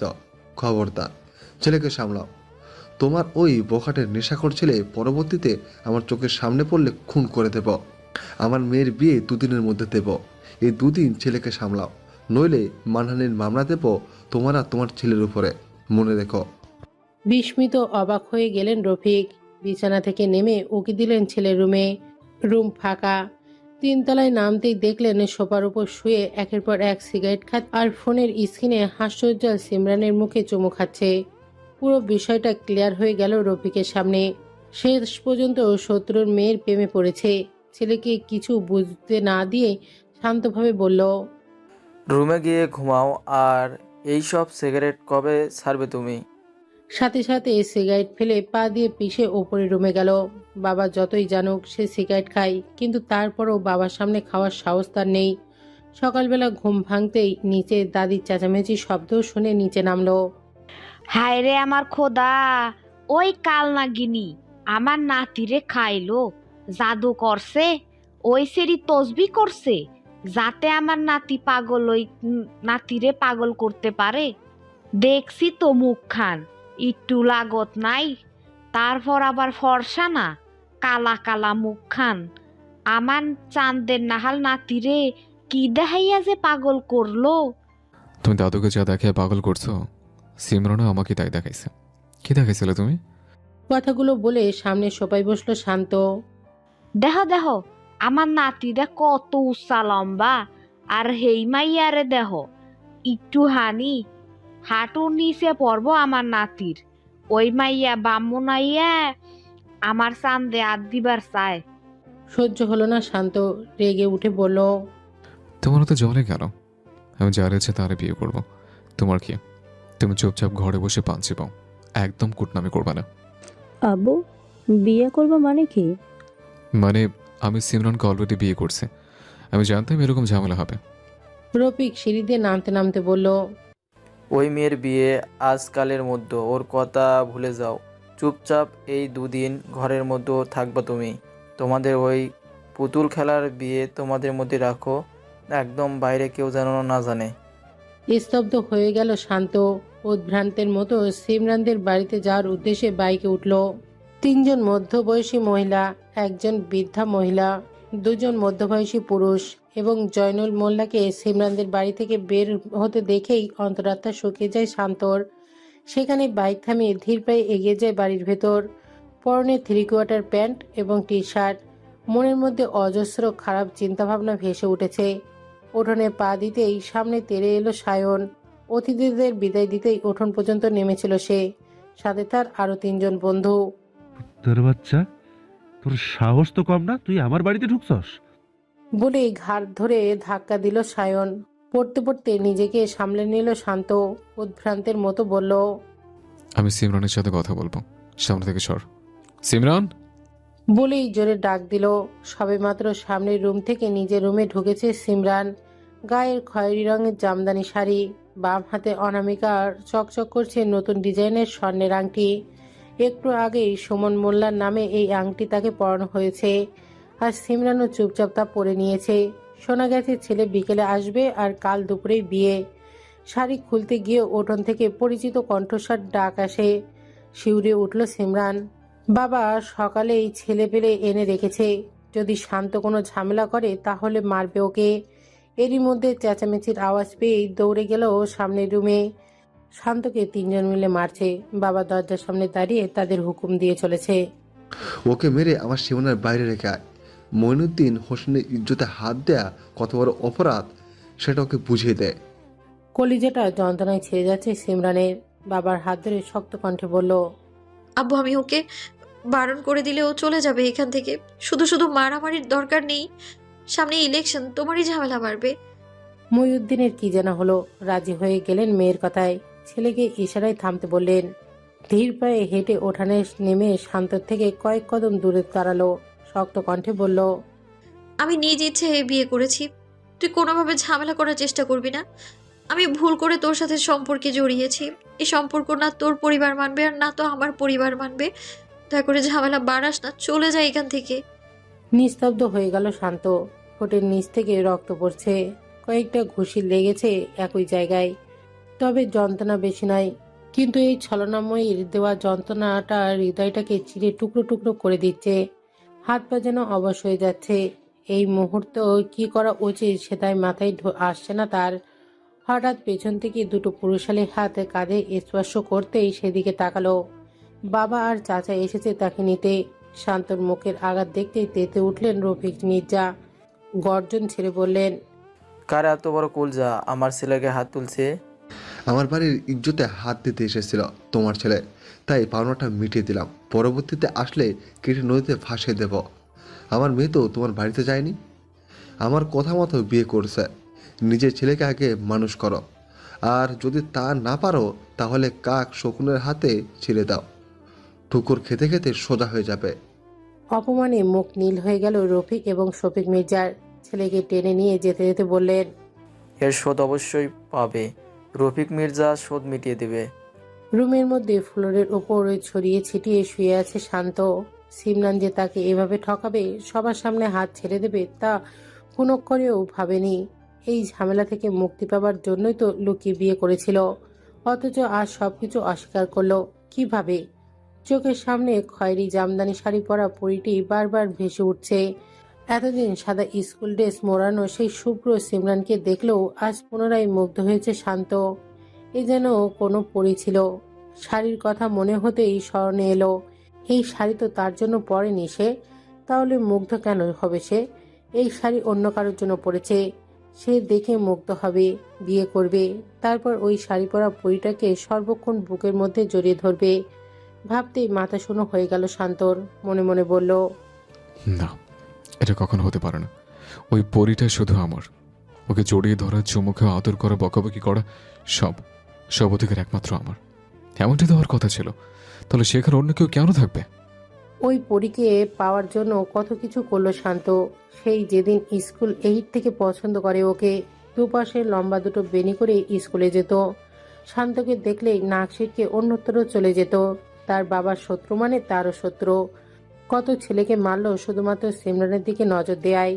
কলেজে ওঠার পর প্রায় বন্ধুরা বলতো সিমরান প্রেম করে অন্য কারোর সাথে। বিশ্বাস করতো না। বন্ধুরা বলতো ওর সাথে কেউ প্রেম করতে চাইলেই তার সাথে প্রেম করবে। বিশ্বাস করলো না শান্ত। বন্ধুদেরকে ভুল প্রমাণিত করতে বাজি ধরে ফেক আইডি দিয়ে কথা বলা শুরু করলো। কিন্তু আফসোস, কিছুদিনের মধ্যেই সিমরান গলে গেল। প্রথমবার কথা বলতে ভালো লাগলো, পরে শান্ত ভাবলো যদি এরকমভাবে আরও ছেলেদের সাথে কথা বলে, তাই তাকে শিক্ষা দেওয়ার জন্য সেদিন দেখা করতে বলল, যাতে সিমরান ভয় পেয়ে যায় আর সব ছেলেকেই শান্তর ফেক আইডি ভেবে না কথা বলে। সব ভালোই চলছিল, কিন্তু এখন না না, সিমরানের সাথে কথা বলতে হবে। ওকে বোঝাতে হবে আমরা এখন প্রেমিক প্রেমিকা নই, স্বামী স্ত্রী। ভেবে ফ্লোর থেকে লাফ দিয়ে উঠল শান্ত। হাতের ফোনটা নিয়ে দরজা খুলতে গিয়েই চমকে উঠল। ওপাশ থেকে লক করা। হাঁক ছেড়ে মাকে কয়েকবার ডাকলো শান্ত, কিন্তু সাড়া পেল না। ওপাশ থেকে দাদি বললেন, আগে ওই মাইয়ার বিয়া ওই, হের পর তোমার দুয়ার খুইলা দিমু। এইটা তোমার বাপ আর আমার সিদ্ধান্ত। মাথা শূন্য হয়ে গেল শান্ত। রেগে বলল, বুড়ি, তুই এখানে দরজা খুলবি? নইলে তোর আর তোর ছেলেকে আমি খুন করব। নানা অশ্রাব্য গালিগালাজ করলেও ওপাশ থেকে কেউ দরজা খোলো না। জোরে জোরে চিৎকার আজারি করলেও কেউ শুনল না। জন্মদাত্রী মা রান্নাঘরে কোণ থেকে উঁকি মেরে ছেলের রুমের দিকে তাকিয়ে কাঁদছে। রাত 10টা। শান্ত চিৎকার করতে করতে ক্লান্ত হয়ে ফ্লোরে শুয়ে আছে। এরই মধ্যে খাটের নিচে অস্ত্রগুলো চোখে পড়ল। ইলেকশনের সময় এগুলো ব্যবহার করে তারা। সেখান থেকে চাইনিজ কুড়াল নিয়ে শরীরের জোর দিয়ে কোপ মারল দরজার ওপর। ওপাশে চেয়ারে বসে পান খেতে থাকা দাদি ভয় পেয়ে দৌড়ে নিজের রুমের সামনে গিয়ে আছাড়ি করতে লাগলো। 10-12টা কোপ মারার পরে সামনের কয়েক ইঞ্চির ব্যবধানে গোল আকৃতির দরজা ফাঁকা হলো। সেখান থেকে হাত ঢুকিয়ে তালা বরাবর 3টা কোপ মারতেই ভেঙে গেল তালা। হাতে ফোন নিয়ে ছুটে গেল বাহিরে। বাইক চালিয়ে ছুটল সিমরানের বাড়ির উদ্দেশ্যে। বাজার পর্যন্ত আসতেই থামালো বাইক। পায়ে হেঁটে গেল সিমরানের বাড়ি। ওঠানো ডেকোরেশনের লোকেরা ডেকোরেশন করছে। চারিদিকে ঝাড়বাতি টাঙানো দেখে বুকের মাঝখানটা ব্যথা করছে শান্তর। কাজের লোকেদের ভেতরে মিলিয়ে গিয়ে বাড়ির পেছনে ঢুকে গেল শান্ত। সিমরানের রুমের জানালার সামনে এসে দুটো টোকা মারতেই জানালা খুলল চামেলি বেগম। শান্তকে দেখে জানালাটা দ্রুত বন্ধ করে দিয়ে সিমরানের কাছে এলো। ওই ছেলেটা আবার এসেছে তোর জানালার কাছে, তাড়াতাড়ি বিদায় করে দে, কেউ দেখলে আবার মার খাবে। কথাগুলো শোনা মাত্রই ছুটে গিয়ে জানালা খুলে সিমরান। জানালার খোলা মাত্রই খপাত করে জানালার গ্রিলের ভাগ দিয়ে সিমরানের হাত চেপে ধরল শান্ত। রুক্ষ সূক্ষ্ম চুল, শুষ্ক ঠোঁট, রক্তলাল ফোলা চোখ, তার উপর এমন কাকুতি ভরা গলার স্বর সহ্য করতে পারল না সিমরান। শব্দহীন কান্নায় ভেঙে পড়ল। আমায় ক্ষমা করে দিস, আমার কিচ্ছু করার নেই। তুই এখান থেকে চলে যা, নইলে সবাই মারবে, আবার মারবে, প্লিজ। বিয়ে করবি তুই? কিভাবে করবি? আমি মনে পড়বে না একটু? কি করে ভুলে যাবি? আমি একটু শিখিয়ে দিই না? দম বন্ধ আসছে আমার, সবকিছু বিষাক্ত লাগছে। শক্ত গলার শব্দগুলো উচ্চারণ করলেও শান্ত চোখ দিয়ে ফোটায় ফোটায় পানি সিমরানের হাতের উপর পড়ছে। সহ্য করতে পারল না আর। হাত ছাড়িয়ে আচমকা মুখের ওপর জানালা বন্ধ করে দিল। স্তব্ধ হয়ে গেল শান্ত। মাথা উঁচু করে আকাশের দিকে চাইল, হয়তো মনে মনে আল্লাহর কাছে বিচার দিচ্ছে। এরই মধ্যে পেছন থেকে কেউ একজন ছুটে এসে জড়িয়ে ধরল তাকে। ফুপিয়ে ফুপিয়ে কাঁদতে লাগলো সিমরান। ঠোঁট এড়িয়ে নিঃশব্দে হাসলো শান্ত। ঘাড় ঘুরিয়ে সিমরানের দিকে চেয়ে বলল, তুই বিয়েতে কেন রাজি হচ্ছিস পাখি? তোর তো বিয়ে হয়ে গেছে। তুই সবাইকে বলে দে আমরা বিয়ে করেছে। পুনরায় হামলে পড়ল শান্তের বুকের উপর। ফোপাতে ফোপাতে বলল, কিভাবে বলবো আমি? এই কথা শুনলে আব্বু আম্মু মেরেই ফেলবে, আম্মুকে মেরে ফেলবে। শুধুমাত্র তোর সাথে কথা বলেছি বলে আম্মুকে বেল্ট দিয়ে পিটিয়েছে। আমার জন্য আম্মুর সংসার ভাঙবে, আমি পারবো না। আম্মুকে কষ্ট দিতে পারবো না আমি। জানিস, আমাদের বাড়িতে যাই হয় সব দোষ আম্মুর উপর যেয়ে পড়ে। মুখ চোখ শক্ত হয়ে গেল শান্তর। বলল, তোর ভাইয়া কিছু বলে না? ভাইয়ার সামনে বসে তো কখনো মারে না আম্মুকে, আর আম্মু ভাইয়াকে বলে না, তাহলে আবার বাপ ছেলের মধ্যে ঝামেলা হবে তাই। চল। চমকে উঠল সিমরান, কিছু না বুঝেই বলল, কোথায়? আমার সাথে। আমি যেখানে নিয়ে যাব সেখানে যাবি। শান্তভাবে কথাগুলো বলল শান্ত। শিউরে উঠল সিমরান, আহাজারি করে বলতে লাগলো, না না, আমি যাব না। তোর পরিবারেও কেউ মানবে না, শেষে আবার আমাকে এখানে আসতে হবে, আর তখন আব্বু আমাকে মেরেই ফেলবে। দু হাত দিয়ে সিমরানের গাল আগলে ধরল শান্ত, বলল, এখানে থাকবো না আমরা। এই তো পরিবারের সীমানার অনেক বাইরে চলে যাব। কেউ খুঁজে পাবে না আমাদের। আমি তোর স্বামী না পাখি। আমার কথা শোন, আমার সাথে চল। ছোট্ট একটা সংসার হবে আমাদের। প্লিজ চল। কিছুটা থেমে আবার বলল, তোর আম্মুকে কেউ কিচ্ছু বলবে না। আমরা এখান থেকে যাওয়ার পর সবাই পাগলের মতো খুঁজবে। এখান থেকে আমরা গেলে কয়েকদিন পর সবাই সব ভুলে যাবে, দেখিস। কিন্তু আব্বুর মান সম্মান সব শেষ হয়ে যাবে, বিয়ে সব আয়োজন করা শেষ প্রায়। হাত দিয়ে ধাক্কা মেরে দূরে সরিয়ে দিল সিমরানকে। তেরে বলল, তাহলে তুই থাকে এখানে, বিয়ে করে নে। আমি আর ভাবি না, হয়তো কষ্ট হবে, 1 দিন 2 দিন, তারপর আবার নতুন নতুন মেয়েদের সাথে প্রেম করব। কথাগুলো বলে সামনে এগোতেই সিমরান শান্তর হাত চেপে ধরল। তাড়াহুড়ো করে বলল, আমি যাব, তুই একটু দাঁড়া, জামা কাপড় নিয়ে আসি। মাথা আলতো ধাক্কা দিয়ে ব্যঙ্গ করে শান্ত বলল, হ্যাঁ, তো এখন যা। তারপর তোর বাপ ভাই তোকে জামা কাপড় সহ আমার কাছে এগিয়ে দেবে। সিমরানের হাত ধরে বাড়ির পেছন দিকে নিয়ে যেতে গিয়েই বাধার সম্মুখীন হলো শান্ত। সামনেই কাঁটাতারের বেড়ার রশি খুলে শান্ত প্রথমে ওপারে গেল, তারপর কাঁটাতারগুলোকে হাত দিয়ে চেপে নিচু করে ধরে সিমরানকে আসতে বলল। বাগান পেরিয়ে রাস্তায় আসার পর গাছের আড়ালে আড়ালে লুকিয়ে লুকিয়ে গেট পেরিয়ে গেল। গেটের ভেতর দিকে ডেকোরেশনের লোকেরা গেট সাজাচ্ছে। আর একটু সামনে এগিয়ে আসতেই সামনে একটা বাইক দেখতে পেল, এদিকে আসছে। সিমরান ভয়ে জড়সড় হয়ে শান্তর হাত চেপে ধরল। প্রথমে সায়নকে ভাবলেও যখন বাইকটা আরো কাছে এলো, তখন চিরচেনা বাইকটা চিনতে বেশিক্ষণ সময় লাগলো না। মুখে হাসি ফুটে উঠল, বলল, ভয় পাস না, ওটা প্রশান্ত। রাস্তার মাঝখানে যেতেই প্রশান্তর বাইক থামিয়ে ওদেরকে তাড়াতাড়ি বাইকে উঠতে বলে। কাল রাত থেকে মেয়ে কিছু খায়নি, সেটা ভেবেই রান্নাঘরে খাবার আনতে গিয়েছিল চামেলি। শান্তকে তাড়াতাড়ি এখান থেকে বিদায় করার জন্যই কথা বলতে দিয়েছিল। খাবার নিয়ে রুমে ঢুকতেই শিউরে উঠলেন চামেলি। রুম ফাঁকা, তাহলে কি তার মেয়ে শান্তর সাথে কথা বলতে বাইরে গেছে? কেউ দেখে ফেললে সর্বনাশ হয়ে যাবে ভেবেই দ্রুত পেছনের দরজা খুলে জানলার কাছে এলো। নিচু কণ্ঠে কয়েকবার ডাক দিলেও কোনো সাড়া পেল না। পুনরায় দৌড়ে বসার রুমে এসে পর্দার আড়াল থেকে মুখ বের করে বললেন, শুনছেন, সিমরান ঘরে নেই। স্তব্ধ হয়ে গেল সবাই। মহিউদ্দিন হোসেন সহ সবাই ছুটে রুমে এলেন। এরই মধ্যে বাইক স্টার্ট দেওয়ার শব্দ শুনতেই সায়ন ছুটে গেটের কাছে গেল। পুনরায় নিজের বাইকে বসে স্টার্ট দিতে দিতে সকল বন্ধুদের খবর দিয়ে দিল। মহিউদ্দিন হোসেন লোকজন সহ মশাল জ্বালিয়ে চললেন সায়নদের পিছু পিছু। ওদিকে ছেলে তার দরজা ভেঙে বাড়ি থেকে চলে গেছে। তার মনে খুব বড়সড় ঝামেলা বাঁধবে ভেবেই লোকজন নিয়ে রফিক মির্জাও ছুটলেন মহিউদ্দিনদের বাড়ি। ব্রিজের ধারে আসতেই সবটা জানতে পেরে সেই রাস্তা ধরে তিনিও চললেন।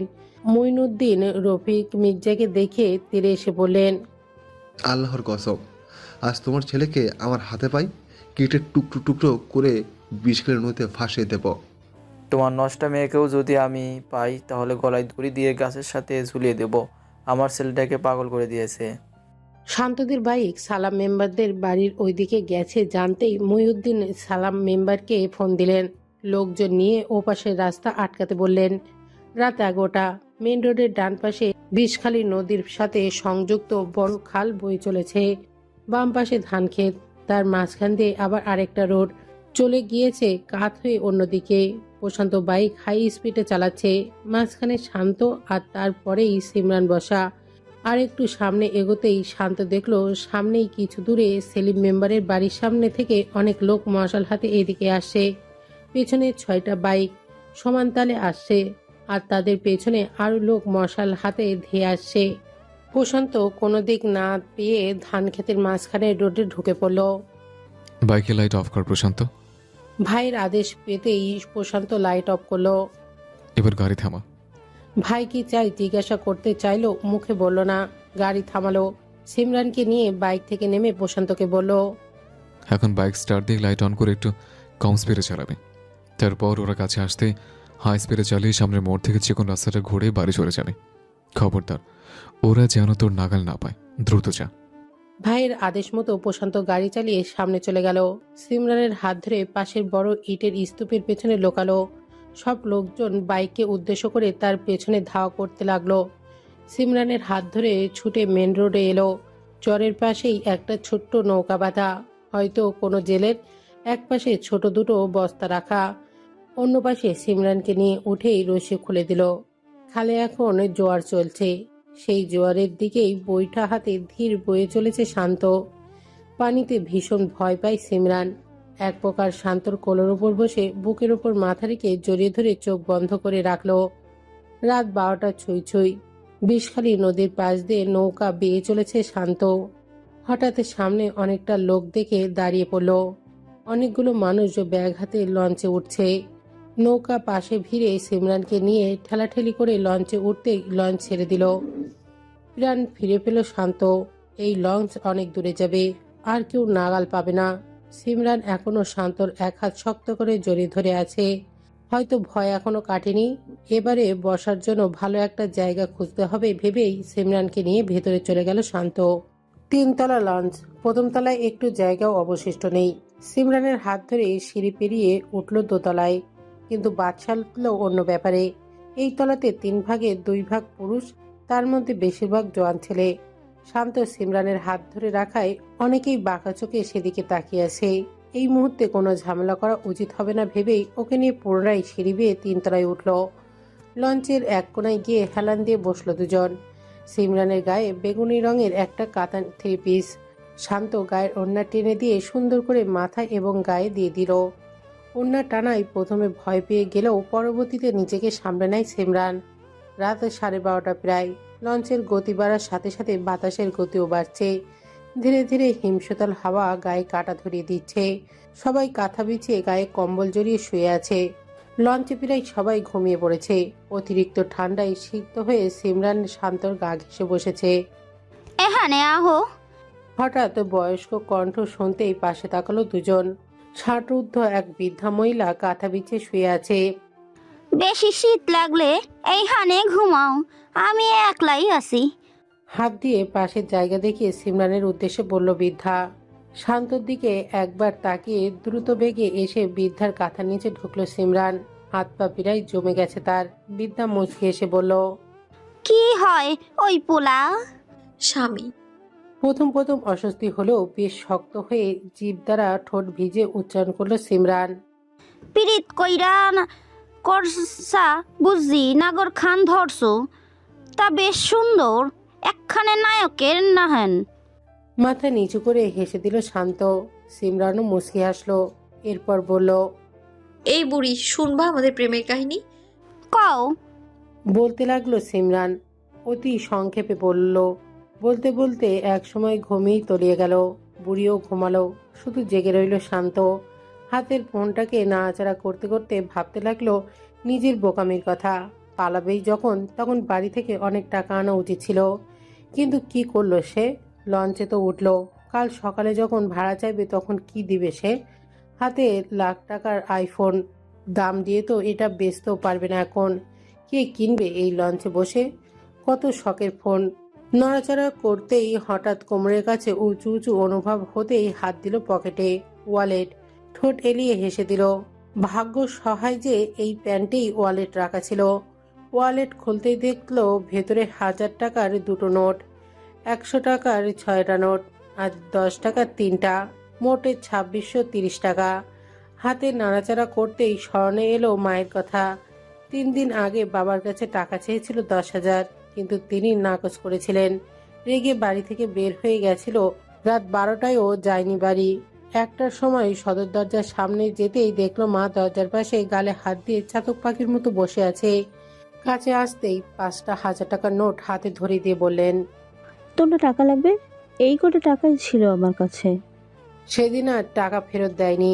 পরবর্তী 2 দিনে সিমরানের ব্যাপারে অস্থির থাকায় আর তেমন খরচ করা হয়নি, নইলে বন্ধু বান্ধব নিয়ে এগুলো সব খরচ হয়ে যেত। ধীরে ধীরে ঠান্ডাটা বাড়ছে। শান্তরও শীত করছে। ধীর পায়ে উঠে সিমরানের পাশে বসলো। আলতোভাবে কম্বল তুলে বৃদ্ধা মহিলার একটা ব্যাগ এনে মাথার নিচে দিয়ে শুয়ে পড়ল। চোখ বন্ধ করতেই আবার উঠে বসলো। সিমরানের গায়ের ওড়না খুলে অর্ধেক গায়ে দিয়ে কম্বল দিয়ে ঢেকে দিল। বাকি ওড়নাটা পেঁচিয়ে সিমরানের বাম হাত আর তার ডান হাত শক্ত করে বেঁধে দিল। তারপর সিমরানের দিকে ঘুরে এক হাত কম্বলের ওপর থেকেই ওর পেট জড়িয়ে ধরে চোখ বন্ধ করলো। সকাল 6টা। লঞ্চ এখনো দুর্বল গতিতে চলেছে। দূর থেকে হাসির শব্দে রেশ কানে আর যেতেই ঘুম আগলা হয়ে যায় শান্তর। আলতো করে চোখ খুলে সামনে তাকাতেই দেখলো সিমরানের ঘুমন্ত মুখ। পুনরায় চোখ বন্ধ করে ওকে আরেকটু জড়িয়ে ধরতেই হাসির শব্দ পেল। ঝট করে উঠে বসলো। আশেপাশে কিছু মানুষ মুখ টিপে হাসছে। 2 হাত দিয়ে চোখ মুছতে গিয়ে টান ধরলো হাতের। এখনো ওড়না বাঁধা। আস্তে করে ওড়না খুলে ভালো করে সিমরানের গায়ে জড়িয়ে দিতেই শুনলো বুড়ির ধমক। হাসার কি হইলো? আমার নাতি আর নাচ জামাই নতুন বিয়া করছে, তোমরা হাসো কেন? তা নাচ জামাই হাত বন্ধা খাইনরা রাইখান কেন? নাতি কি পালাইয়া যাইব? বলে নিজেও হেসে দিলেন। শান্ত মাথা চুলকে নিচে তাকিয়ে হেসে দিল। তারপর ওভাবেই বসে রইল সিমরানের পাশে। কতক্ষণ পরপর সিমরান নিজে থেকেই শান্তর হাঁটু জড়িয়ে ধরেছে। হঠাৎ লঞ্চের ধাক্কা আসতেই ঝট করে উঠে বসে ভয় জড়িত কণ্ঠে শান্তর হাত ধরে বলল, কি হয়েছে এখানে? ধাক্কা খেলো কেন? আমরা কি অ্যাক্সিডেন্ট করছি? শান্ত হেসে দিয়ে সিমরানের ওড়না পুনরায় মাথায় দিয়ে বলল, না রে পাগল, আমরা পৌঁছে গেছি। আমরা কোথায় এসেছি? তা তো জানি না। রাতে তো দেখার মতো পরিস্থিতি ছিল না। শুধু ভেবেছি দূরে কোথাও গেলেই হবে। আগে বাইরে যাই, তারপর। এরই মধ্যে দোতলা থেকে বুড়ির ছেলে বৌমা এলো বুড়িকে নিতে। শান্ত বিদায় দিয়ে সিমরানের হাত ধরে নিচে নামলো।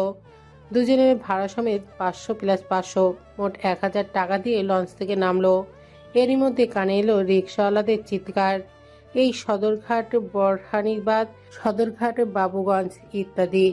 তাহলে তারা ঢাকায় এসেছে। ভাবতেই সিমরান শান্তর হাত শক্ত করে জড়িয়ে ধরে বলল, তাহলে আমরা ঢাকায় এসেছি? এটা তো বরিশাল থেকে অনেক দূর, আমাদের আর খুঁজে পাবে না কেউ। খিদেই মোচড় দিল সিমরানের পেট। পরিস্থিতি তাদের দুজনকে কত ওয়াক না খাইয়ে রাখলো তারও হিসেব নেই। দুজনে মিলে পাশের একটি টিনের হোটেলে ঢুকলো। পেট পুড়ে পরোটা, ভাজি আর ডিম খেয়ে থাকার জায়গা খুঁজতে রওনা হলো। শোন, কোনো টিনের একটা রুমে থাকবো আমরা, হ্যাঁ? শুধু ফ্লোরটা পাকা হলেই হবে, ব্যাস, আর কিছু চাই না। উচ্ছ্বাসিত হয়ে সিমরান হাত নাড়িয়ে নাড়িয়ে শান্তকে বলল। এদিকে শান্ত নীরব হয়ে শুনতে লাগলো সিমরানের আবদার। পকেটে মাত্র 1530 টাকা, বাসা, অগ্রিম ভাড়া, নিজেদের জামা কাপড়, খাওয়া দাওয়া, রান্নার যাবতীয় খরচ কি করে জোগাবে সে? মাত্র এসএসসি দিয়েছে, রেজাল্ট তাও বের হয়নি এখনো। কি করবে সে? উত্তপ্ত দুপুর, মাথার উপর সূর্য তার তেজের গতিকে সর্বোচ্চ বাড়িয়ে মানুষজনের ধৈর্যের পরীক্ষা নিচ্ছে। ঢাকার এই ব্যস্ত নগরীতে দেখা যাচ্ছে জনগণের আধিক্য। পা ফেলার জায়গা মাত্র নেই। টানা 3 ঘন্টা ঘুরেও বাসা খুঁজে পায়নি শান্তরা। বাসা ভাড়া খুবই চড়া। হাঁটতে হাঁটতে প্রায় দুপুর 2টা বেজে গেল। ছোট্ট একটা কলোনি, সামনেই দারোয়ান বসা। বাসা ভাড়ার কথা জিজ্ঞাসা করতেই ভেতরে গিয়ে এক অর্ধবয়সী পুরুষকে ডেকে আনলো। মাথার মাঝখানে অর্ধেক টাক পড়ে গেছে। ফ্যাসফেসে গলায় এসে বললেন, রুম একটা আছে, তোমগো পছন্দ হলে থাকতে পারো, আহো দেখা যাও। তবে রুমটা কিন্তু একটু ছোট, এর লাগে আর কেউ থাকতে চায় না। ছোট একটা রুম, একটা খাট রাখার পর সামান্য কিছু জায়গা থাকবে যাবতীয় জিনিসপত্র রাখার জন্য। গোসলে এবং রান্নাঘরের ভালো ব্যবস্থা দেখে রাজি হয়ে গেল তারা। ভাড়া চাইল 3000 এবং 1500 অগ্রিম দিতে হবে। পাওনা মিটিয়ে রুমের চাবি নিল শান্ত। সিমরানকে বলল, আমি আধ ঘন্টার মধ্যে চলে আসবো। তুই কি থাকতে পারবি এখানে? ঝট করে 2 হাত দিয়ে শান্তর হাত আঁকড়ে ধরল সিমরান। মাথা ঝাঁকিয়ে বলল, না না না, আমি একা থাকতে পারবো না, ভয় লাগে আমার। তোর সাথে যাই প্লিজ। শান্ত আর কিছু বলল না। পুনরায় শক্ত করে হাত ধরে গেট পেরিয়ে বাইরে বের হয়ে গেল। মোবাইল বিক্রি করতে এমন একটা দোকানে গেল। হাতের ফোনটা দিল। জোয়ান ছেলেটি শান্তর দিকে বার কয়েক তাকিয়ে বলল, 27,000 দিতে পারবো, তার বেশি হবে না দাম। অবাক হয়ে গেল সিমরান। চটে গিয়ে লোকটাকে কড়া স্বরে বলল, 27,000-এ আপনি আইফোনের কাভারটাও পাবেন না, কিপটা লোক কোথাকার। বেচবো না ফোন আপনার কাছে। লোকটা বলল। এই ফোনের ওয়ারেন্টি কাগজ নেই, ফোনটা যে চুরির ফোন না তা বুঝবো কেমনে? আমি তো তাও এই দাম বলছি, অন্য কেউ তো তাও বলতো না। বেইসা যান, নাইলে পুলিশে ঝামেলায় পড়বেন। সিমরান শান্তকে টেনে দোকানের বাইরে আনলো, বলল। ফোন বেচবো না, একটা মাত্র ফোন, এটা বেচার দরকার নেই। শান্ত সিমরানের দিকে তাকিয়ে করুণ কণ্ঠে বলল। আমি তো কোনো টাকা আনিনি পাখি, আপাতত তো চলতে হবে, বোঝার চেষ্টা কর। সিমরান হাতের আংটিটা দেখিয়ে বলল। এটা বেচে দিই, জয়নুল কাকা দেখতে এসে পরিয়ে দিয়েছিলেন। আপাতত এটা মনে করি উনি আমাদের নতুন জীবনের জন্য দোয়া স্বরূপ এটা দিচ্ছে। বলেই হেসে উঠল। শান্ত আর কিছু বলল না। সোনার দোকানে গিয়ে আংটিটা দেখিয়ে দাম জিজ্ঞাসা করতেই আধবুড়ো স্বর্ণকার 5,500 টাকা বলল। আপনি আমার আংটি দিন এক্ষুনি। বাপের জন্মে এরকম আংটি দেখেছেন? দাম জানেন আপনি সোনার? শুধু দোকান নিয়ে বসছেন কেন? এক্ষুনি দিন আংটি। দোকানদার ভেবেছিল আস্তে আস্তে দর কষাকষি করে আর সামান্য টাকা বেশি দিবে, কিন্তু সিমরান এমন চণ্ডীরূপ দেখে কাগজে মুড়িয়ে আংটিটা দিয়ে দিল। দোকানের বাইরে আসতেই শান্ত সিমরানকে বলল। কি সমস্যা তোর? এমন করিস কেন? এমনিতেই বিকাল হয়ে গেছে, কবে বাসে উঠবো? তাই বলে এত কম টাকায় দেবো কেন? আমি বুঝলাম না, ঢাকা শহরে এমন কেন? কিনতে গেলে চড়া দাম, বেচতে গেলে সস্তা। মাত্র 4টা পরোটা খেয়েছি, এতেই 100 টাকা বিল হয়ে গেল। আর 12-13 হাজার টাকার আংটি মাত্র 5,500 বলে। মগের মুলুক পাইছে নাকি? এরই মধ্যে 16-17 বছরের এক কিশোর দৌড় দিয়ে এসেই একটানে হাত থেকে কাগজ মোড়ানো আংটিটা খপ করে ধরে সোজা দৌড়। এরকম কাণ্ডে পুরো মাথা ঘুরে গেল সিমরানের। আমার আংটিটি বলতেই শান্ত ছেলেটার পিছু দিল ছুট। প্রায় 10 মিনিট পর খিস্তে খিস্তে সিমরানের সামনে আসলো শান্ত। তোকে বলেছিলাম বেঁচে ফেলে, এখন কি হলো? নিয়ে গেল তো খুশি? বাল, মেজাজটাই গরম হয়ে যাচ্ছে। চোরা চোখে হাতের মুঠো খুলে শান্ত সামনে ধরে বলল। এই আংটি ও খপাত করে এমনভাবে নিয়েছে যে কাগজটা ছিঁড়ে আংটি মাটিতে পড়েছিল, আর ওই বোকাটা শুধু মোড়ানো কাগজটা নিয়ে দৌড়েছে। অবিশ্বাস্য চোখে আংটির দিকে তাকাতেই হো হো করে হেসে উঠল শান্ত। তারপর অন্য একটা দোকানে গিয়ে অনেক দর কষাকষি করে 7,500 টাকায় বেচলো। দুজন মিলে প্রথমে কিনলো ঘুমানোর জন্য পাটি, তোষক, 2টো বালিশ এবং মশারি।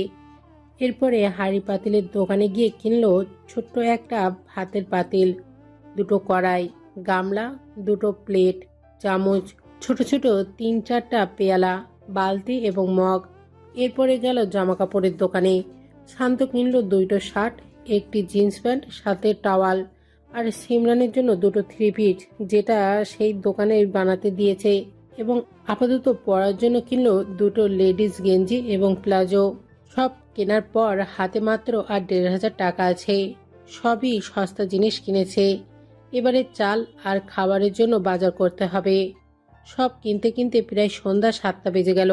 দুজন মিলে রুমে এসে সব জিনিস বারান্দায় রাখলো। পুরো রুম পরিষ্কার করে তারপর একে একে সব কিছু সাজালো। এক পাশে বিছানা আর অন্য পাশে খাবার জিনিসপত্র গুছিয়ে রাখলো। দেয়ালে লোহা ঠেসে তার সাথে জামা কাপড়গুলো ঝুলিয়ে রাখলো। রাত 9টা, দুজন মিলে কাজ করছে। এত রাত্রে রান্নার ঝামেলা বেশি হয়ে যাবে বলে তারা শুধুমাত্র খিচুড়ি রাঁধছে। সিমরান আলু কাটছে আর শান্ত পেঁয়াজ কাটতে কাটতে কেঁদে দিয়েছে। চাল, ডাল, আলু, পেঁয়াজ সমস্ত কিছু জোগাড় হওয়ার পর রান্না বসালো। শান্ত গেছে গোসল করতে। প্রায় 15 মিনিটের মধ্যে রান্না হয়ে গেছে। খিচুড়ির সাথে ডিমও ভাজলো সিমরান। শান্তর গোসল শেষে নিজে চলল গোসলে। রাত প্রায় 11:30। খাওয়া দাওয়ার পর্ব শেষ করেই দুজন মিলে শুয়ে পড়েছে। কিন্তু এত রাতে গোসল করায় শান্ত কিছু না হলেও সিমরানের বেশ ঠান্ডা লাগছে। তার উপর কোনো কাঁথা কেনা হয়নি। সারা রাত কাঁচতে কাঁচতে পার হয়ে গেল। শান্ত ও সিমরানের কারণে ঘুমাতে পারেনি। শেষে একদম ভোরের দিকে দুজন মিলে জড়াজড়ি করে একসময় ঘুমিয়ে পড়ল। সকাল 8টা বেজে গেছে। সিমরান ঘুম থেকে উঠে একাই ভাত চড়িয়েছে। রান্নাঘরে ভীষণ ভিড়। কাল রাতে ভিড় না থাকলেও সকালে সবাই গার্মেন্টসে যাবে বলেই ঠেলাঠেলি করে রান্না করছে। 3 ফ্যামিলি মিলে এক রান্নাঘরে রান্না করছে। 3টাই চুলা, কিন্তু একজন 2টো চুলা দখল করে বসে আছে। অনেক ঠেলাঠেলির পর ভাত, আলু ভর্তা, ডিম ভাজি আর ডাল রান্না করেছে সিমরান। সব কিছু ধুয়ে ঘরে গুছিয়ে রাখলো। শান্ত এখনো গভীর ঘুমে, হয়তো রাতে ঘুমাতে পারিনি তাই। ফ্যান নেই। গরম ভাত জুড়িয়ে নেওয়ার জন্য আগে ভাগে ভাত ডাল বেড়ে রাখলো সিমরান। আলু ভর্তা বানাতে বানাতে ভাবতে লাগলো, ভাগ্যিস আদরি পরিবারের মেয়ে হয়েও কখনো কোনো কাজে ফাঁকি দেয়নি। মা সব রান্না শিখিয়েছে আর বলেছে শ্বশুরবাড়ি কেউ যেন কোনো কাজে আঙুল তুলতে না পারে। তখন কাজ করতে খারাপ লাগলেও এখন বেশ গর্ব হচ্ছে নিজের জন্য। এই রান্না শেখাতে গিয়ে কতবার যে ফুপুদের তোপের মুখে পড়েছে তার মা তার হিসেব নেই। তারা বলতো, সিমরানের গায়ের রং এমনিতেই চাপা, এইসব রান্না বান্না করতে গেলে একেবারে কালো হয়ে যাবে। তুমি নিজের গা ছোট্ট মেয়েটাকে দিয়ে করাও কেন? বাবাও বকেছে কতদিন। তুই আমাকে না উঠিয়ে একে একে কাজ করতে গেলি কেন? ঘুমু ঘুমু কণ্ঠে বলে উঠল শান্ত। চমকে পিছনে তাকিয়ে দেখলো ঢালা বিছানায় বসে চোখ ডলতে ডলতে কথাগুলো বলছে শান্ত। সকালে খাবার খেয়ে সিমরানকে বলে বাইরে বেরোলো শান্ত। উদ্দেশ্য কোনো কাজ খোঁজা। হাঁটতে হাঁটতে প্রায় 10টা বেজে গেছে। একটা বাড়ির দারোয়ান হিসেবে মাসিক 8,000 টাকা বেতনের চাকরি পেলেও সেটা নাকচ করে দেয় শান্ত। কেননা অগ্রিম বেতন না পেয়ে সংসার চালানো মুশকিল হয়ে যাবে। সবকিছু অল্প অল্প কিনা, তা দিয়ে 3 দিন যেতে পারবে। তরকারি হিসেবে শুধুমাত্র আলু আর ডাল এবং ডিম কিনেছে। হাতে কালকের 200 টাকা আছে, সেটা দিয়ে পোলট্রির দোকানে গেল। 130 টাকার কেজি দরে 1.5 কেজি মুরগি কিনলো, বাসায় আনলো। তারপর পুনরায় চলল কাজের খোঁজে। ভাগ্য সহায় থাকায় কাঁচামালের বাজারে যাওয়ার সাথে সাথে একটা কাজ পায়। পায়ে চালানো বিশাল এক ভ্যান লঞ্চ থেকে বাজারের পাশে গোডাউনে কাঁচামাল আনলে প্রতি ভ্যানে 350 টাকা দেবে। রাজি হয়ে গেল সে। দুপুর 2টা পর্যন্ত 2টো ভ্যান এনেছে। আপাতত হাতে গরমে ঘেমে নিয়ে ভীষণ ক্লান্ত হয়ে পড়েছে শান্ত। মহাজনের কাছ থেকে 700 টাকা নিয়ে বাসায় আসলো। খেয়ে আবার কাজ শুরু করবে বলে বিদায় নিল। বাসায় আসতেই সিমরান জড়িয়ে কেঁদে দিল, বলল, কোথায় ছিলি তুই? এত দেরি হলো কেন? আমার ভয় করে না বুঝি? এক হাতে জড়িয়ে ধরে শান্ত বলল, আমি তো কাজে গেছিলাম পাখি, ভয়ের কি আছে? ভাতবার গোসল করে খেয়ে আবার যেতে হবে। কি কাজ পেয়েছিস তুই? কৌতূহল বশত জিজ্ঞেস করতেই শান্ত করা গলায় বলল, সেটা জেনে তোর কি হবে? তাড়াতাড়ি ভাতবার। গোসলে গিয়ে হাতে পানি লাগতেই কেমন জ্বলে উঠল। পাও ব্যথা করছে খুব। পাত্তা দিল না শান্ত। গোসল ছেড়ে 2জন মিলে খেয়ে পুনরায় শান্ত চলল কাজে। রাত 8টা পর্যন্ত আরো 2 ভ্যান টানার পরে শান্তর টাকা নিয়ে চলে আসলো। শরীর আর কোলাচ্ছে না তার, অন্য কাজ খুঁজতে হবে। সকাল আর রাত মিলে 1400 টাকা হলো। টাকা নিয়ে একটা দোকানে গিয়ে কম দামের মধ্যে একটা খয়েরি রঙের শাড়ি, রেডিমেড পেটিকোট ও ব্লাউজ কিনলো, সাথে একটা কাজল আর লিপস্টিক। ফাস্টফুডের দোকানে গিয়ে 1 প্যাকেট বিরিয়ানিও কিনলো। সব নিয়ে বাড়ি পৌঁছাতে পৌঁছাতে 9:30টা বেজে গেল। সিমরানকে সব খাবার গরম করতে বলে শান্ত হাত মুখ ধুতে গেল। তারপর বিরিয়ানির প্যাকেট সিমরানের হাতে দিয়ে বলল, আমার বউয়ের বাসরাতে পেট পুরে খাওয়ার খুব শখ ছিল না। আমি তো পেট পুরে খাওয়াতে পারলাম না, তাই সামান্য এটুকুর আয়োজন করলাম। কোনোদিন সব পাওনা বসিয়ে দেব। বাসরের কথা শুনতেই পেট মোচড় দিয়ে উঠল সিমরানের। মুখ দিয়ে কথা বেরোচ্ছে না, তাও শান্ত কষ্ট পাবে ভেবে প্যাকেট খুলে 1 লোকমা মুখে দিয়ে শান্তকে জড়িয়ে ধরল, বলল, আমি খুব খুশি। আমি কল্পনায় ভাবিনি তুই সব মনে রাখবি। 2জন মিলে বিরিয়ানি খাওয়ার পর শান্ত শাড়ির প্যাকেট সিমরানের হাতে দিল। শাড়ি দেখে অবাক হয়ে সিমরান কঠিন কণ্ঠে বলল, মাথা খারাপ তোর? একদিন কামাই করেই সেগুলো এমনভাবে ওড়াচ্ছিস। এগুলো সংসারের জন্য রাখলে কি খুব একটা খারাপ হতো? শান্ত নীরব হয়ে সিমরানের দিকে তাকিয়ে বলল, আমার শখ ছিল তাই কিনছে, এ চলে পর নড়ে ফেরে দে। আর একটু শব্দ করলো না সিমরান। প্যাকেট হাতে বাথরুমে গিয়ে পড়ল। ব্লাউজটা অনেক ঢিলা হয়েছে, সেটা দেখেই শান্ত হেসে দিল। সিমরানকে পেছন থেকে জড়িয়ে ধরে গালে চুমু দিয়ে বলল, কোনো ব্যাপার না, কদিনের মধ্যেই টাইট হয়ে যাবে। অতি যত্নের সহিত চোখে গাঢ় একটা কাজল এবং মুখে লিপস্টিক পরিয়ে দিল শান্ত। তারপরে সাথে সাথে এই ঠোঁটের উপর চুমু দিয়ে সারা মুখে লেপটে দিল। ফোন দিয়ে কতগুলো ছবি তুলেই হুট করে কোলে তুলে নিল সিমরানকে। বিছানায় শুয়ে গালের উপর আলতো কামড় দিয়ে বলল, সেদিন পেট ছুঁয়েছিল বলে তুই আমাকে কামড়েছিলি, আজ সারা শরীর ছোব, দেখবো কত কামড়াতে পারিস তুই। লজ্জায় নতজানু হয়ে নুয়ে পড়ল সিমরান। সকালবেলা এই পর্যন্ত অসংখ্যবার শান্তকে ছাড়ালেও পুনরায় সিমরানের গায়ের ওপর হাত ও পা তুলে বুকের ওপর মাথা দিয়ে জড়িয়ে শুয়ে পড়েছে সিমরান। শেষে বাধ্য হয়ে সেইভাবে শুয়ে রইল শান্ত। বেলা 7টা বাজতেই ঘুম থেকে উঠে রুটি আর ভাজি বানানো শুরু করলো সিমরান। রান্না শেষে শান্তকে ডেকে তুলে সিমরান আবার ঘর গোছাতে ব্যস্ত হলো। কালকে সারা দিন হাতে জ্বললেও সকাল হতেই হাতের ওপর বড় বড় 3টা ফোসকা দেখলো শান্ত। ঘুম থেকে উঠেই ফোসকা হাতেই রুটি খেয়ে কাজের খোঁজে নামলো সে। অনেক খোঁজার পরে অটো রিক্সা পেল, কিন্তু দৈনিক 300 টাকা ভাড়া শুনেই বিপাকে পড়ল। আর কোনো কাজ না পাওয়ায় বাধ্য হয়ে রিক্সায় রাখলো। প্রথম দিন চালানোর পরে ভাড়া দিয়ে হাতে 400 টাকা রইল। বেশ খুশি হলো শান্ত। রাস্তা বেশি একটা না চিনলেও যাত্রীদের জিজ্ঞাসা করতে করতে চিনে ফেলল। এভাবেই চলতে থাকলো শান্ত সিমরানের সংসার। কিন্তু ভাগ্য ভালো না থাকলে যে কারোরই কিছু করার থাকে না। মাসে যেতেই সেখানে কিছু বন্ধু হয় শান্তর। দিনে রিক্সা চালিয়ে রাতের বেলায় তাদের সাথে আড্ডা দেওয়া, বিভিন্ন নেশাদ্রব্য সেবন করা, জুয়া, গ্রাম, তাস বিভিন্ন খেলায় মেতে উঠল সে। ফলস্বরূপ আগের থেকে সংসার চালাতে এখন হিমশিম খাচ্ছে সে। প্রথম বন্ধু বান্ধবের টাকা ছাড়া খাওয়ালেও 10-12 দিন পরে আর তারা কোনো সাহায্য করলো না। এতদিনে বেশ ভালোভাবেই অ্যাডিক্টেড হয়ে গেছে শান্ত। রোজগার করা অর্ধেক টাকা সংসারে, বাকি অর্ধেক নিজের নেশার জন্য রাখলো। রোজ রাতে তাস, জুয়া, নেশা ইত্যাদি করে প্রায় 1-1:30টায় ঘরে যেত। রোজ রোজ নেশা করে সিমরানের উপর শারীরিক ও মানসিক অত্যাচার করত। মদ গাঁজার বিশ্রী গন্ধ পেতেই তেতে উঠত সিমরান। কথায় কথায় ঝগড়া করতে করতে কোনো এক সময় গায়েও হাত তুলত সিমরান। পালিয়ে যাবার 2.5 মাস পড়েছে তখন। রাত 8টা। পাশের বাসার এক লোক হঠাৎ এসে বলল, শান্তর সাথে স্থানীয় কয়েকজনের মারামারি লেগেছে। শোনা মাত্রই ভয়ে দুশ্চিন্তায় ছুটতে ছুটতে সেখানে গেল সিমরান। গিয়ে শুনল তারা শান্তর কাছে 4,500 টাকা পাবে।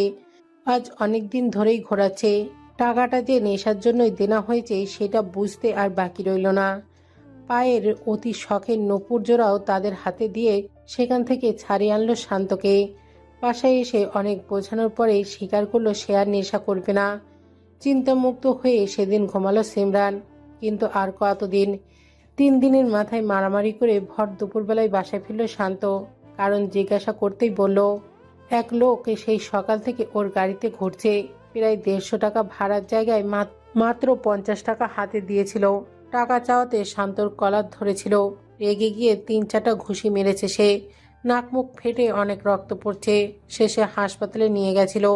সিমরান তাচ্ছিল হেসে বলল, বাহ বাহ বাহ, সারা সকাল ঘুরে 400 টাকা ইনকাম করে একজনকে মেরে 800 টাকা খুইয়েছিস। ভালো করেছিস। এখন বাকি টাকা কোথায় পেলি? শান্ত মাথা নিচু করে উত্তর দিল, বাকি রেখেছি, কাল দিয়ে দিব। সিমরান চেঁচিয়ে বলল, ঘরে একটা দানা পানিও নেই। কোথায় কাজ করে বাজার করে আনবি তা না, আরো খুইয়ে এসেছিস। এখন আবার কালকে কামাই করে সেটা বাকি টাকা পুষিয়ে আসবি। তাহলে খাবোটা কি? শান্ত কোনো কথা বলল না। পেটে ভীষণ খিদা তার। ওপরে 2 দিন ধরে নেশা না করায় মেজাজ ভীষণ খিটখিটে হয়ে আছে। গোসল করে বিছানায় বসলো। কিছুক্ষণ পর সিমরান 2টো রুটি আর ভাজি নিয়ে এসে শান্তর হাতে দিল। নিজের রুটি দুটো দিয়ে রুমের এক কোনায় বসলো। সামান্য কিছু আটা ছিল। 3টা রুটি হতো। সিমরান একটা খাবে দেখলেই শান্ত আর খেতেই চাইবে না। তাই বুদ্ধি করে একটা প্যারা দিয়ে বেশ পাতলা করে 2টো রুটি বানিয়েছে। পাতলা রুটি 2টো নিয়ে রুমের এক কোণে বসে খাচ্ছে, যাতে শান্ত সন্দেহ না করে। 2-3 দিন কেটে গেল। সংসারে অভাব থাকলেও শান্ত যে নেশা ছেড়েছে সেটা নিয়ে বেশ খুশি ছিল সিমরান। কিন্তু এরই মধ্যে তার কানে এলো শান্ত এখনো লুকে লুকে নেশা করে। সহ্য করতে পারল না। 2 মাসের বাড়ি ভাড়া বাকি।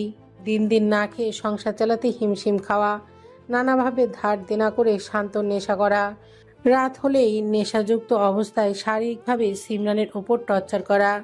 তার উপর কয়েকদিন ধরে বেশ বমি হচ্ছে, পেট ব্যথা করছে। টাকার অভাবে শান্তকে বলা হয়নি, হয়তো সিমরান প্রেগনেন্ট। এটা ভেবেই সিমরান বেশ ভেঙে পড়ল। এখানে আর থাকা যাবে না। বাড়ি থেকে পালিয়েছে আজ 3 মাস হয়েছে। এখানে আর থাকলে দুজনের ভবিষ্যৎই শেষ হয়ে যাবে। নিজেকে সংযত করে কানের রিং 2টো খুলল। স্বর্ণকারের দোকানে গিয়ে 8,000 টাকায় বেচে বাড়ি আসলো। এটাই শেষ সম্বল তার। বাড়ি এসে ভাড়া বাবদ 6,000 টাকা দিল। বাকি 1,000 টাকা একটা কাগজের ওপর রেখে বিছানার মাঝখানে রাখলো। কাগজটির ওপর গুটি গুটি অক্ষরে লিখলো, সম্ভব না, এভাবে সংসার করতে করতে হাঁপিয়ে উঠেছি আমি। হয়তো বাবা মায়ের অভিশাপেই আজ এই অবস্থা। আমি চলে যাচ্ছি আমার ঠিকানায়। এখানে ভাড়ার টাকা রেখে যাচ্ছি। এটা দিয়ে বাড়ি চলে যাস। নিজের ভবিষ্যৎটা আর নষ্ট করিস না। আমায় ক্ষমা করিস। আমি আর এত কষ্ট সহ্য করতে পারবো না। বাকি 1,000 টাকা নিয়ে সিমরান চলল বাস স্ট্যান্ডে। সন্ধ্যা 7টা। আজ যে ভালো কামাই হয়েছে শান্তর। খুশিতে 2টো বিরিয়ানি প্যাকেট কিনে বাড়ি ফিরল। আজকে নতুন একটা কাজও পেয়েছে। ফার্মেসিতে কাদের কি কি ওষুধ লাগবে সেগুলোকে লিস্ট করে ওষুধ কোম্পানিকে দেওয়া। সপ্তাহে 3,500 টাকা করে পাবে। যদিও বেতনটা মাসিকে দেওয়ার কথা ছিল, কিন্তু শান্ত নিজের সমস্যার কথা বলায় মালিক রাজি হয়েছে। বাসার সামনে আসতে দেখলো রুমে তালা দেওয়া। অবাক হয়ে কতগুলো ডাক দিল, কিন্তু কোনো সাড়া পেল না। নিজের কাছে থাকা চাবি দিয়ে রুমের তালা খুলল, কিন্তু কাউকে পেল না। সিমরান এই অচেনা জায়গায় ঠিক কোথায় যেতে পারে ভেবে পেল না শান্ত। হঠাৎ বিছানার ওপর সাদা কাগজটা চোখে পড়তেই দ্রুত বেগে সেটাকে হাতে নিল। প্রত্যেকটা শব্দ পড়ছে, যা দেখে কলিজায় যেন ছুরি দিয়ে আঘাত করছে। আর সময় ব্যয় করল না, সেইভাবেই দৌড়ে বাস স্ট্যান্ডে এলো। অনেক খোঁজার পরেও সিমরানকে পেল না। নিজের ঠিকানা বলতেই সিমরান হয়তো বরিশাল যেতে পারে, সেটা ভেবেই দ্রুত বাসে উঠল। সন্ধ্যা 7:30। সেই সকাল 10টার সময় ঢাকায় বাসে উঠেছিল সিমরান। রাস্তায় জ্যাম থাকায় বেশ দেরি হয়েছে। হাত পা কাঁপছে তার। কনকনে শীতে রাতের গায়ে শুধুমাত্র একটা পাতলা পুরনো 3 পিস ওড়না দিয়ে মুখ ভালো করে ঢেকে ধীর পায়ে বাজার পেরিয়ে গেটের সামনে এলো। গেট পেরিয়ে বাড়ির উঠানে পা দিতেই থমকে গেল। বসার রুমে বাবা বসে কথা বলছে ভাইয়ের সাথে। সিমরানের যাওয়াটা কি ঠিক হবে? যদি তাড়িয়ে দেয়, 1 পা সামনে দিয়ে আবার 2 পা পিছিয়ে নেয় সে। মনে সাহস জোগায়, বাবা মা তাড়িয়ে দিলে সোজা গিয়ে গলায় দড়ি দেবে সে। আজ এই অবস্থা তো নিজের কারণেই। শেষ সিদ্ধান্ত ভেবে নিয়ে দূর দূর বুকে সদর দরজার সামনে দাঁড়ালো। দরজা খোলা, বাইরে লাইট জ্বালানো। বসার ঘরে কারোর পা পড়তেই সেদিকে তাকালেন মহিউদ্দিন। তাকিয়ে স্তব্ধ হয়ে গেলেন। এটা কি তার সেই মেয়ে? 3 মাসের মধ্যে কি হয়ে গেছে? আগে পাতলা গড়নে থাকলেও এখন শুকিয়ে গেছে ভীষণ। গলার হাড় বেরিয়ে গেছে। চেহারায় সেই লাবণ্যতা আর নেই। তার সেই শ্যামসুন্দর মেয়ে যে এখন শুকিয়ে কালো হয়ে গেছে। পরনে পুরনো সুতির 3 পিস। মহিউদ্দিন হোসেনের চোখ জ্বলছে। সোফায় বসা অবস্থায় চোখ দিয়ে গড়িয়ে পড়ল অশ্রুকণা। সিমরান আর সেখানে দাঁড়িয়ে থাকতে পারল না। ছুটে এসে বাবাকে জড়িয়ে ধরল। কাঁদতে কাঁদতে বলল, আব্বু, আমায় ক্ষমা করে দাও। আমার তোমার কথা শোনা উচিত ছিল। আমি ভুল করেছি শান্তর সাথে গিয়ে। ও নেশা করে, আমি আর যাবো না ওর কাছে। আমি চলে এসেছি, তুমি প্লিজ আমায় তাড়িয়ে দিও না। ভেতরের রুম থেকে কান্নার আওয়াজ শুনে বাইরে আসতেই স্তব্ধ হয়ে গেলেন চামেলি বেগম। ছুটে এসে মেয়েকে জড়িয়ে ধরে কান্নায় ভেঙে পড়লেন। ওকে তাড়াতাড়ি শীতের পোশাক দাও। আমার মেয়েটার হাতটা একদম ঠান্ডা হয়ে গেছে। চামেলি, ওকে তাড়াতাড়ি খেতে দাও। আমার মা কতদিন মনে হয় না খেয়ে আছে। মেয়েকে জড়িয়ে কান্নায় ভেঙে পড়ে বলতে লাগলেন মহিউদ্দিন হোসেন। চামেলি বেগম তাড়াতাড়ি গেলেন পানি গরম করতে। মেয়েকে তাড়াতাড়ি গোসল করতে দিয়ে চললেন খাবার গরম করতে। শেষবার মেয়েকে খাওয়ানোর জন্যই ছুটেছিলেন রান্নাঘরে, কিন্তু এসে আর পায়নি। চোখ মুছে খাবার হাতে ছুটে এলেন মেয়ের ঘরে। কম্বল গায়ে দিয়ে থরথর করে কাঁপছে সিমরান। পাশে মহিউদ্দিন বসে আছে, আর সায়ন নীরব হয়ে বোনকে খুঁটে খুঁটে দেখছে। কেমন যেন হুট করে বড় হয়ে গেছে তার ছোট বোনটা। আগে সেই বাচ্চামি আর খুঁজে পাওয়া যাচ্ছে না চোখে মুখে। বিছানায় বসে ভাতের লোকমা মেয়ের মুখে দিতেই প্রথমেই সিমরান থম মেরে চেয়ে রইল খাবারের দিকে। সে তো রান্না না করেই চলে এসেছে। শান্ত কি খেয়েছে তাহলে? চোখ দিয়ে আপনা আপনি পানি গড়িয়ে পড়ল। নিজেকে সংযত করে চুপচাপ ভাত খেয়ে নিল সিমরান। খাবার শেষ হতেই মহিউদ্দিন বললেন, ছেলেটা কোথায়? যেন এই প্রশ্নের জন্যই আগে ভাগে তৈরি ছিল সিমরান। বলল, ঢাকায়, সেখানেই ছিলাম। চলে আসলে কেন ওকে ছেড়ে? নেশা করে, বাজে ছেলেদের পাল্লায় পড়েছে। অনেকবার বারণ করেছি, আমি শোনেনি, তাই চলে এসেছি। তেতে উঠল সায়ন। বলল, বাজে ছেলেদের আড্ডায় পড়েনি, ও নিজেই একটা বখাটে। এখানে থাকতে রোজ রোজ নেশা করতো। আফসোস তুই তখন কথাটা আমলে নিসনি। শান্তর নামে খারাপ কথা যেন সহ্য হলো না সিমরানের। ভাইয়ের দিকে অগ্নিচক্ষু নিয়ে বলল, নেশা তো তুইও করিস, রাত 12টা 1টার আগে বাড়ি ফিরিস না, তাই বলে যে তুই খারাপ সেটা কিভাবে মানবো আমি? চোখ গরম করে কিছুক্ষণ তাকিয়ে সেখান থেকে চলে গেল সায়ন। মহিউদ্দিনও চলে গেলেন। বিশ্রামের কথা বলে মাকেও পাঠিয়ে দিল সিমরান। তার একা থাকা দরকার। রাত 3টা। সিমরান সিমরান নামটা কানে প্রতিধ্বনিত হতেই ঘুম থেকে লাফ দিয়ে উঠল সিমরান। ছুটে গিয়ে দাঁড়ালো সদর দরজায়। বাবা মহিউদ্দিন শান্তকে গেটের ভেতরে ঢুকতে দিচ্ছে না। শান্ত বারবার কাকতি মিনতি করেও ঢুকতে পারছে না। তুই তোর বাড়ি চলে যা, আমি তোর সাথে কোথাও যাব না। কঠিন গলায় কথাগুলো ছুঁড়ে মারল শান্তর দিকে। স্তব্ধ হয়ে গেল শান্ত। কাকুতি ভরা কণ্ঠে বলল, আমি নেশা করব না, সব ছেড়ে দেব। প্লিজ চল আমার সাথে। ভালো বেতনে চাকরি পেয়েছে, আর কষ্ট করতে দেব না। নালিশ করার কোনো সুযোগই দেব না বাকি। আমার সাথে চল। শুনল না সিমরান। পাষাণ হয়ে চলে গেল নিজের ঘরে। 2 হাত দিয়ে কান চেপে পড়ে রইল বিছানায়, যাতে এই ডাক আর কানে না পৌঁছায়। কনকনে ঠান্ডায় রাতে নির্ঘুমভাবে কেটে গেল শান্তর। গায়ে পাতলা একটা শার্ট। সারাদিন কেটে গেল। উন্মাদের মতো ওই গেটের কাছেই পড়ে রইল। কেউ খোঁজ নিল না, না দেখতে আসলো। রাত 12টা। বাড়ির পেছনের কাঁটাতারের বেড়া পেরিয়ে সিমরানের জানলার কাছে এলো শান্ত। প্রায় 4 বার ডাকার পর চোখ খুলল সিমরান। ঘুমের ওষুধ খেয়েছিল সে। শান্তর কণ্ঠস্বর শুনতেই ছুটে এলো জানালায়। জানালা খুলতেই হাত দুটো চেপে ধরল শান্ত। অসংখ্য চমুতে ভরিয়ে ফেলল হাত দুটো। বলল, আমার দম বন্ধ হয়েছে কলেজা, প্লিজ অবহেলা করিস না। মরে যাবো একদম। আমার সাথে চল। আমি অনেকবার চেয়েছি নেশা ছাড়তে, কিন্তু পারিনি। ওগুলো না গেলে আমি শ্বাস নিতে পারি না, খুব কষ্ট হয়। এবারে গিয়ে ডাক্তার দেখিয়ে নেব, প্রমিস। চল আমার সাথে। মাথা নিচু করে লজ্জা পেয়ে বলল, আমার খুব খিদে পেয়েছে, কিচ্ছু খাইনি, শীত করছে খুব। সিমরান আর সহ্য করতে পারল না। ছুটে রান্নাঘরে গেল। প্লেটে ভাত তরকারি নিয়ে অপর হাতে একটা পানির বোতল নিয়ে ছুটল শান্তর কাছে। শীতের মরশুমে মোটা ধান কাটা শেষ। বাড়ির পেছনে বিশাল খড়ের গাদা। শান্তকে নিয়ে সেখানে বসালো সিমরান। গায়ে লম্বা ঢোলা জ্যাকেটটা খুলে পরিয়ে দিল। খাবারের প্লেট হাতে নিয়ে খাইয়ে দিতে লাগলো। শান্তও না করলো না। খাবার শেষে গায়ের ওড়নাটা খুলে শান্তর পা পেঁচিয়ে দিল। পা দুটো অসম্ভব ঠান্ডা তার। শান্ত শক্ত করে জড়িয়ে ধরল সিমরানকে। এক পর্যায়ে এভাবেই ঘুমিয়ে পড়ল দুজন। ভোরের আজান শোনা মাত্রই উঠে বসলেন মহিউদ্দিন। পেছনের পুকুরে অজু করতে গিয়ে চোখে পড়ল অনাকাঙ্ক্ষিত ঘটনাটি। শান্তকে জড়িয়ে ধরে ঘুমিয়ে আছে সিমরান। ক্ষিপ্ত হয়ে প্রবেশ করলেন ঘরে। এসব আর সহ্য করা যায় না। একটা না একটা সিদ্ধান্ত নিতেই হবে তাকে। সিমরান ওঠ। কানে ঝাপসা আওয়াজ যেতেই ঘুম আগলা হয়ে এলো সিমরানের। বেশ অনেকবার চোখ ঝাপটা দিয়ে খুব কষ্ট করে সামনে তাকাতেই চমকে উঠল। মাকে দেখেই শান্তর বাঁধন থেকে মুক্ত হতে চাইল, কিন্তু ঘুমন্ত শান্ত আরো শক্তভাবে ঝরিয়ে ধরল তাকে। চামেলি বেগম বেশ অস্বস্তিতে পড়লেন।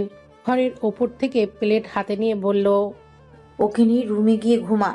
বেশ চমকে উঠে মায়ের দিকে তাকালো সিমরান। আমতা আমতা করে বলল, কিন্তু আব্বু। তোর আব্বুই যেতে বলেছে। সিমরানের কথা শেষ করার আগেই চামেলি পুনরায় বললেন। স্তব্ধ হয়ে কতক্ষণ মায়ের দিকে তাকিয়ে রইল সিমরান। বাবা যেতে বলেছে শুনে তার ঠিক কিভাবে রিয়াক্ট করা উচিত তার তালগোল পাকিয়ে ফেলেছে। ইতিমধ্যে মা চামেলি বেগম ঘরে চলে গেছেন। ছলছল চোখ নিয়ে মুখে হাসি ফুটিয়ে শান্তকে টেনে তুলল। ভীষণ ঠান্ডা লাগছে, চল রুমে গিয়ে শুবি। কথাগুলো বলেই টেনে নিয়ে গেল পেছনের দরজায়। আলগোছে শব্দহীন দরজা ঠেলে খুলে নিজের রুমের ভেতরে ঢুকলো। ভেতর থেকে দরজা চাপিয়ে দিয়ে শান্তকে বিছানায় শোয়ালো। আলমারি থেকে আরো একটি কম্বল বের করে শান্তর গায়ে দিল। তারপর কম্বল উঠিয়ে শান্তকে জড়িয়ে নিজেও শুয়ে পড়ল। ঘুমন্ত শান্তর হুঁশ নেই। ঠান্ডায় জ্বরে জর্জরিত হয়ে দিকশূন্য হয়ে সিমরানের চলানো পথেই তাল মেলাচ্ছে। সকাল 8টা। সামনের উঠোনের একপাশে বসার জন্য ইট দিয়ে বৈঠকখানা বানানো। তার উপর বসে মহিউদ্দিন লাগাতার কল দিয়ে যাচ্ছে পরিচিত নাম্বারে অপরিচিত লোকটাকে। প্রায় 4 বারের বার ফোন রিসিভ হলো। সাথে সাথেই ওপাশ থেকে ঝাঁঝালো স্বরে রফিক মির্জার কণ্ঠ শোনা গেল। কি সমস্যা তোমার? কি এমন দরকার বলো যে আমাকে ফোন দিতে হচ্ছে? মহিউদ্দিন হোসেন নিজেকে সামলে নিলেন, নরম কণ্ঠে বললেন, তোমার সাথে কিছু গুরুত্বপূর্ণ কথা আছে, তেষ্টা কমিয়ে কথাগুলো শুনলে ভালো লাগতো।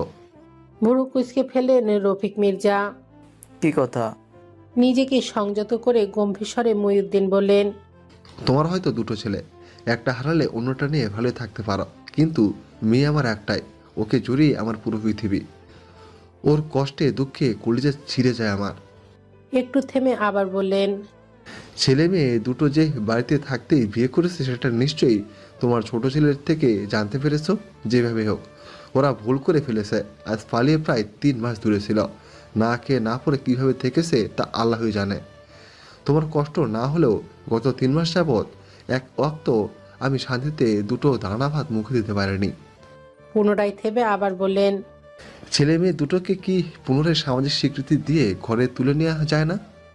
এটা ভেবো না আমি আমার মেয়ের সুখের জন্য তোমাকে অনুরোধ করছি। আমি শুধুমাত্র তোমায় কথাগুলো জানাচ্ছি।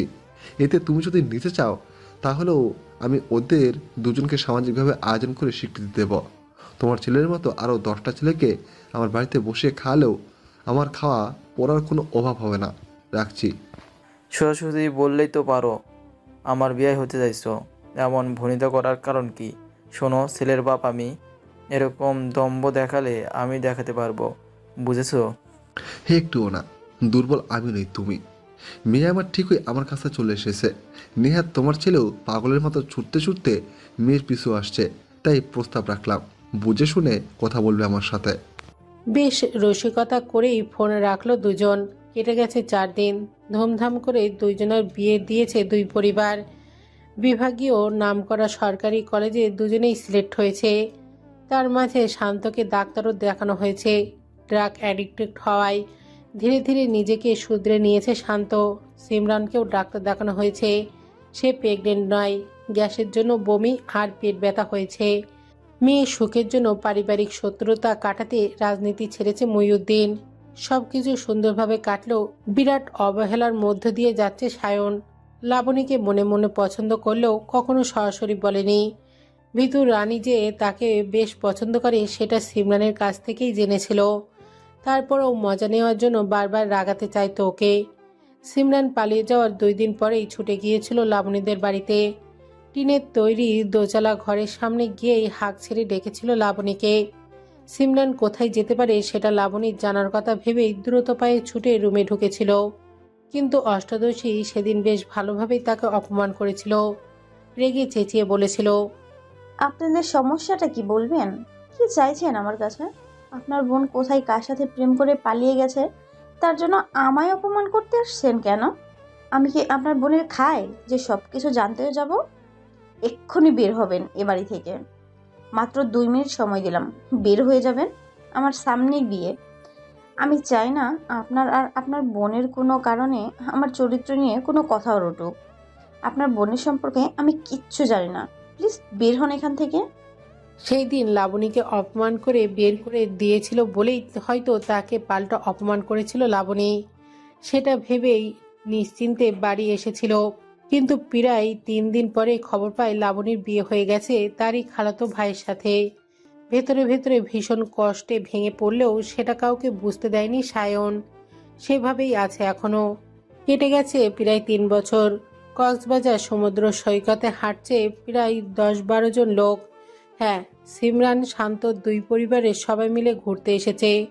হঠাৎ সবার মাঝখান থেকে 1.5 বছরের একটা ছোট্ট মেয়ে আধো আধো কণ্ঠে বলে উঠল, আপু আপু তুই চিপতে।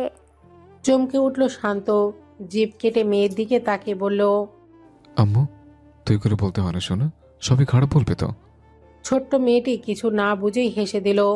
প্রশান্ত ছোঁয়াকে কোলে নিয়ে বলল, তোরা যেদিন দুজন দুজনকে তুই তোকারি বলা বন্ধ করবি সেদিন এমনই ছোঁয়া তুইও বলা বন্ধ করবে। তেতে উঠল শান্ত। পাশে হাঁটতে থাকা সিমরানের চুলের গোছা ধরে টান দিয়ে বলল, এই লিলিপুটকে বল আমার যেন তুই করে না ডাকে, তাহলে তো মেয়ে শিখে যাবে সবকিছু। নিজে যে তুই করে রাখিস তখন কিছু হয় না। আমি তোর থেকে 3 বছরের বড়, মাথায় রাখিস। রাত 11টা। ঘোরাঘুরি শেষ করে সবেমাত্র রিসর্টে এসেছে শান্তরা। ছোঁয়াকে টেনে নিয়ে সিমরানের ওপাশে রেখে সিমরানকে জড়িয়ে ধরল শান্ত। ছোট্ট হাত পা নাড়াতে নাড়াতে পুনরায় উঠে বাবা মায়ের মাঝখানে শুলো ছোঁয়া, কিন্তু শান্ত আবারও সিমরানের ওপাশে রেখে বলল, তুই আমার ধারে কাছে আসবি না। লোকজনের সামনে আমার মাছ যেমন সবসময় খেয়ে দিস। যেদিন তুমি করে বলবি সেদিন বাবার কাছে আসবি না। সর এখান থেকে। ছোট্ট ছোঁয়া ছলছল চোখে ঠোঁট কামড়ে মায়ের দিকে তাকালো। 3 বার বাবার কাছে যাওয়ার পরেও যখন বাবা তাকে নিল না, তখন গগনবিদারী চিৎকারে কেঁদে উঠল। সিমরান তাড়াতাড়ি শান্তকে বকা দিয়ে ছোঁয়াকে কোলে নিল।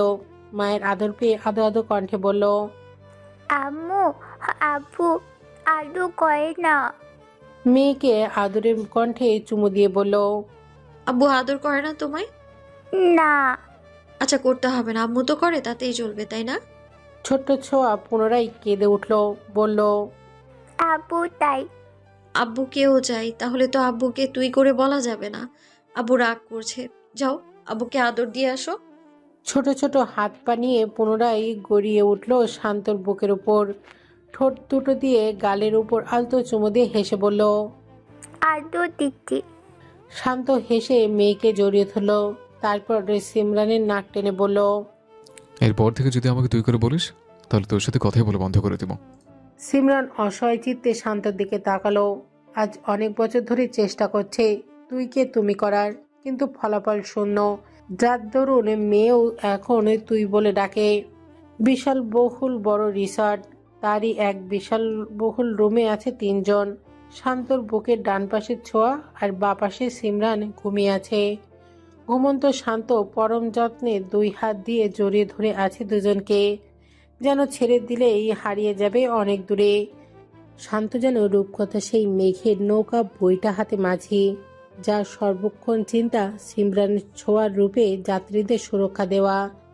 এইভাবেই চিরকাল বেঁচে থাকুক তাদের ভালোবাসা। সমাপ্ত।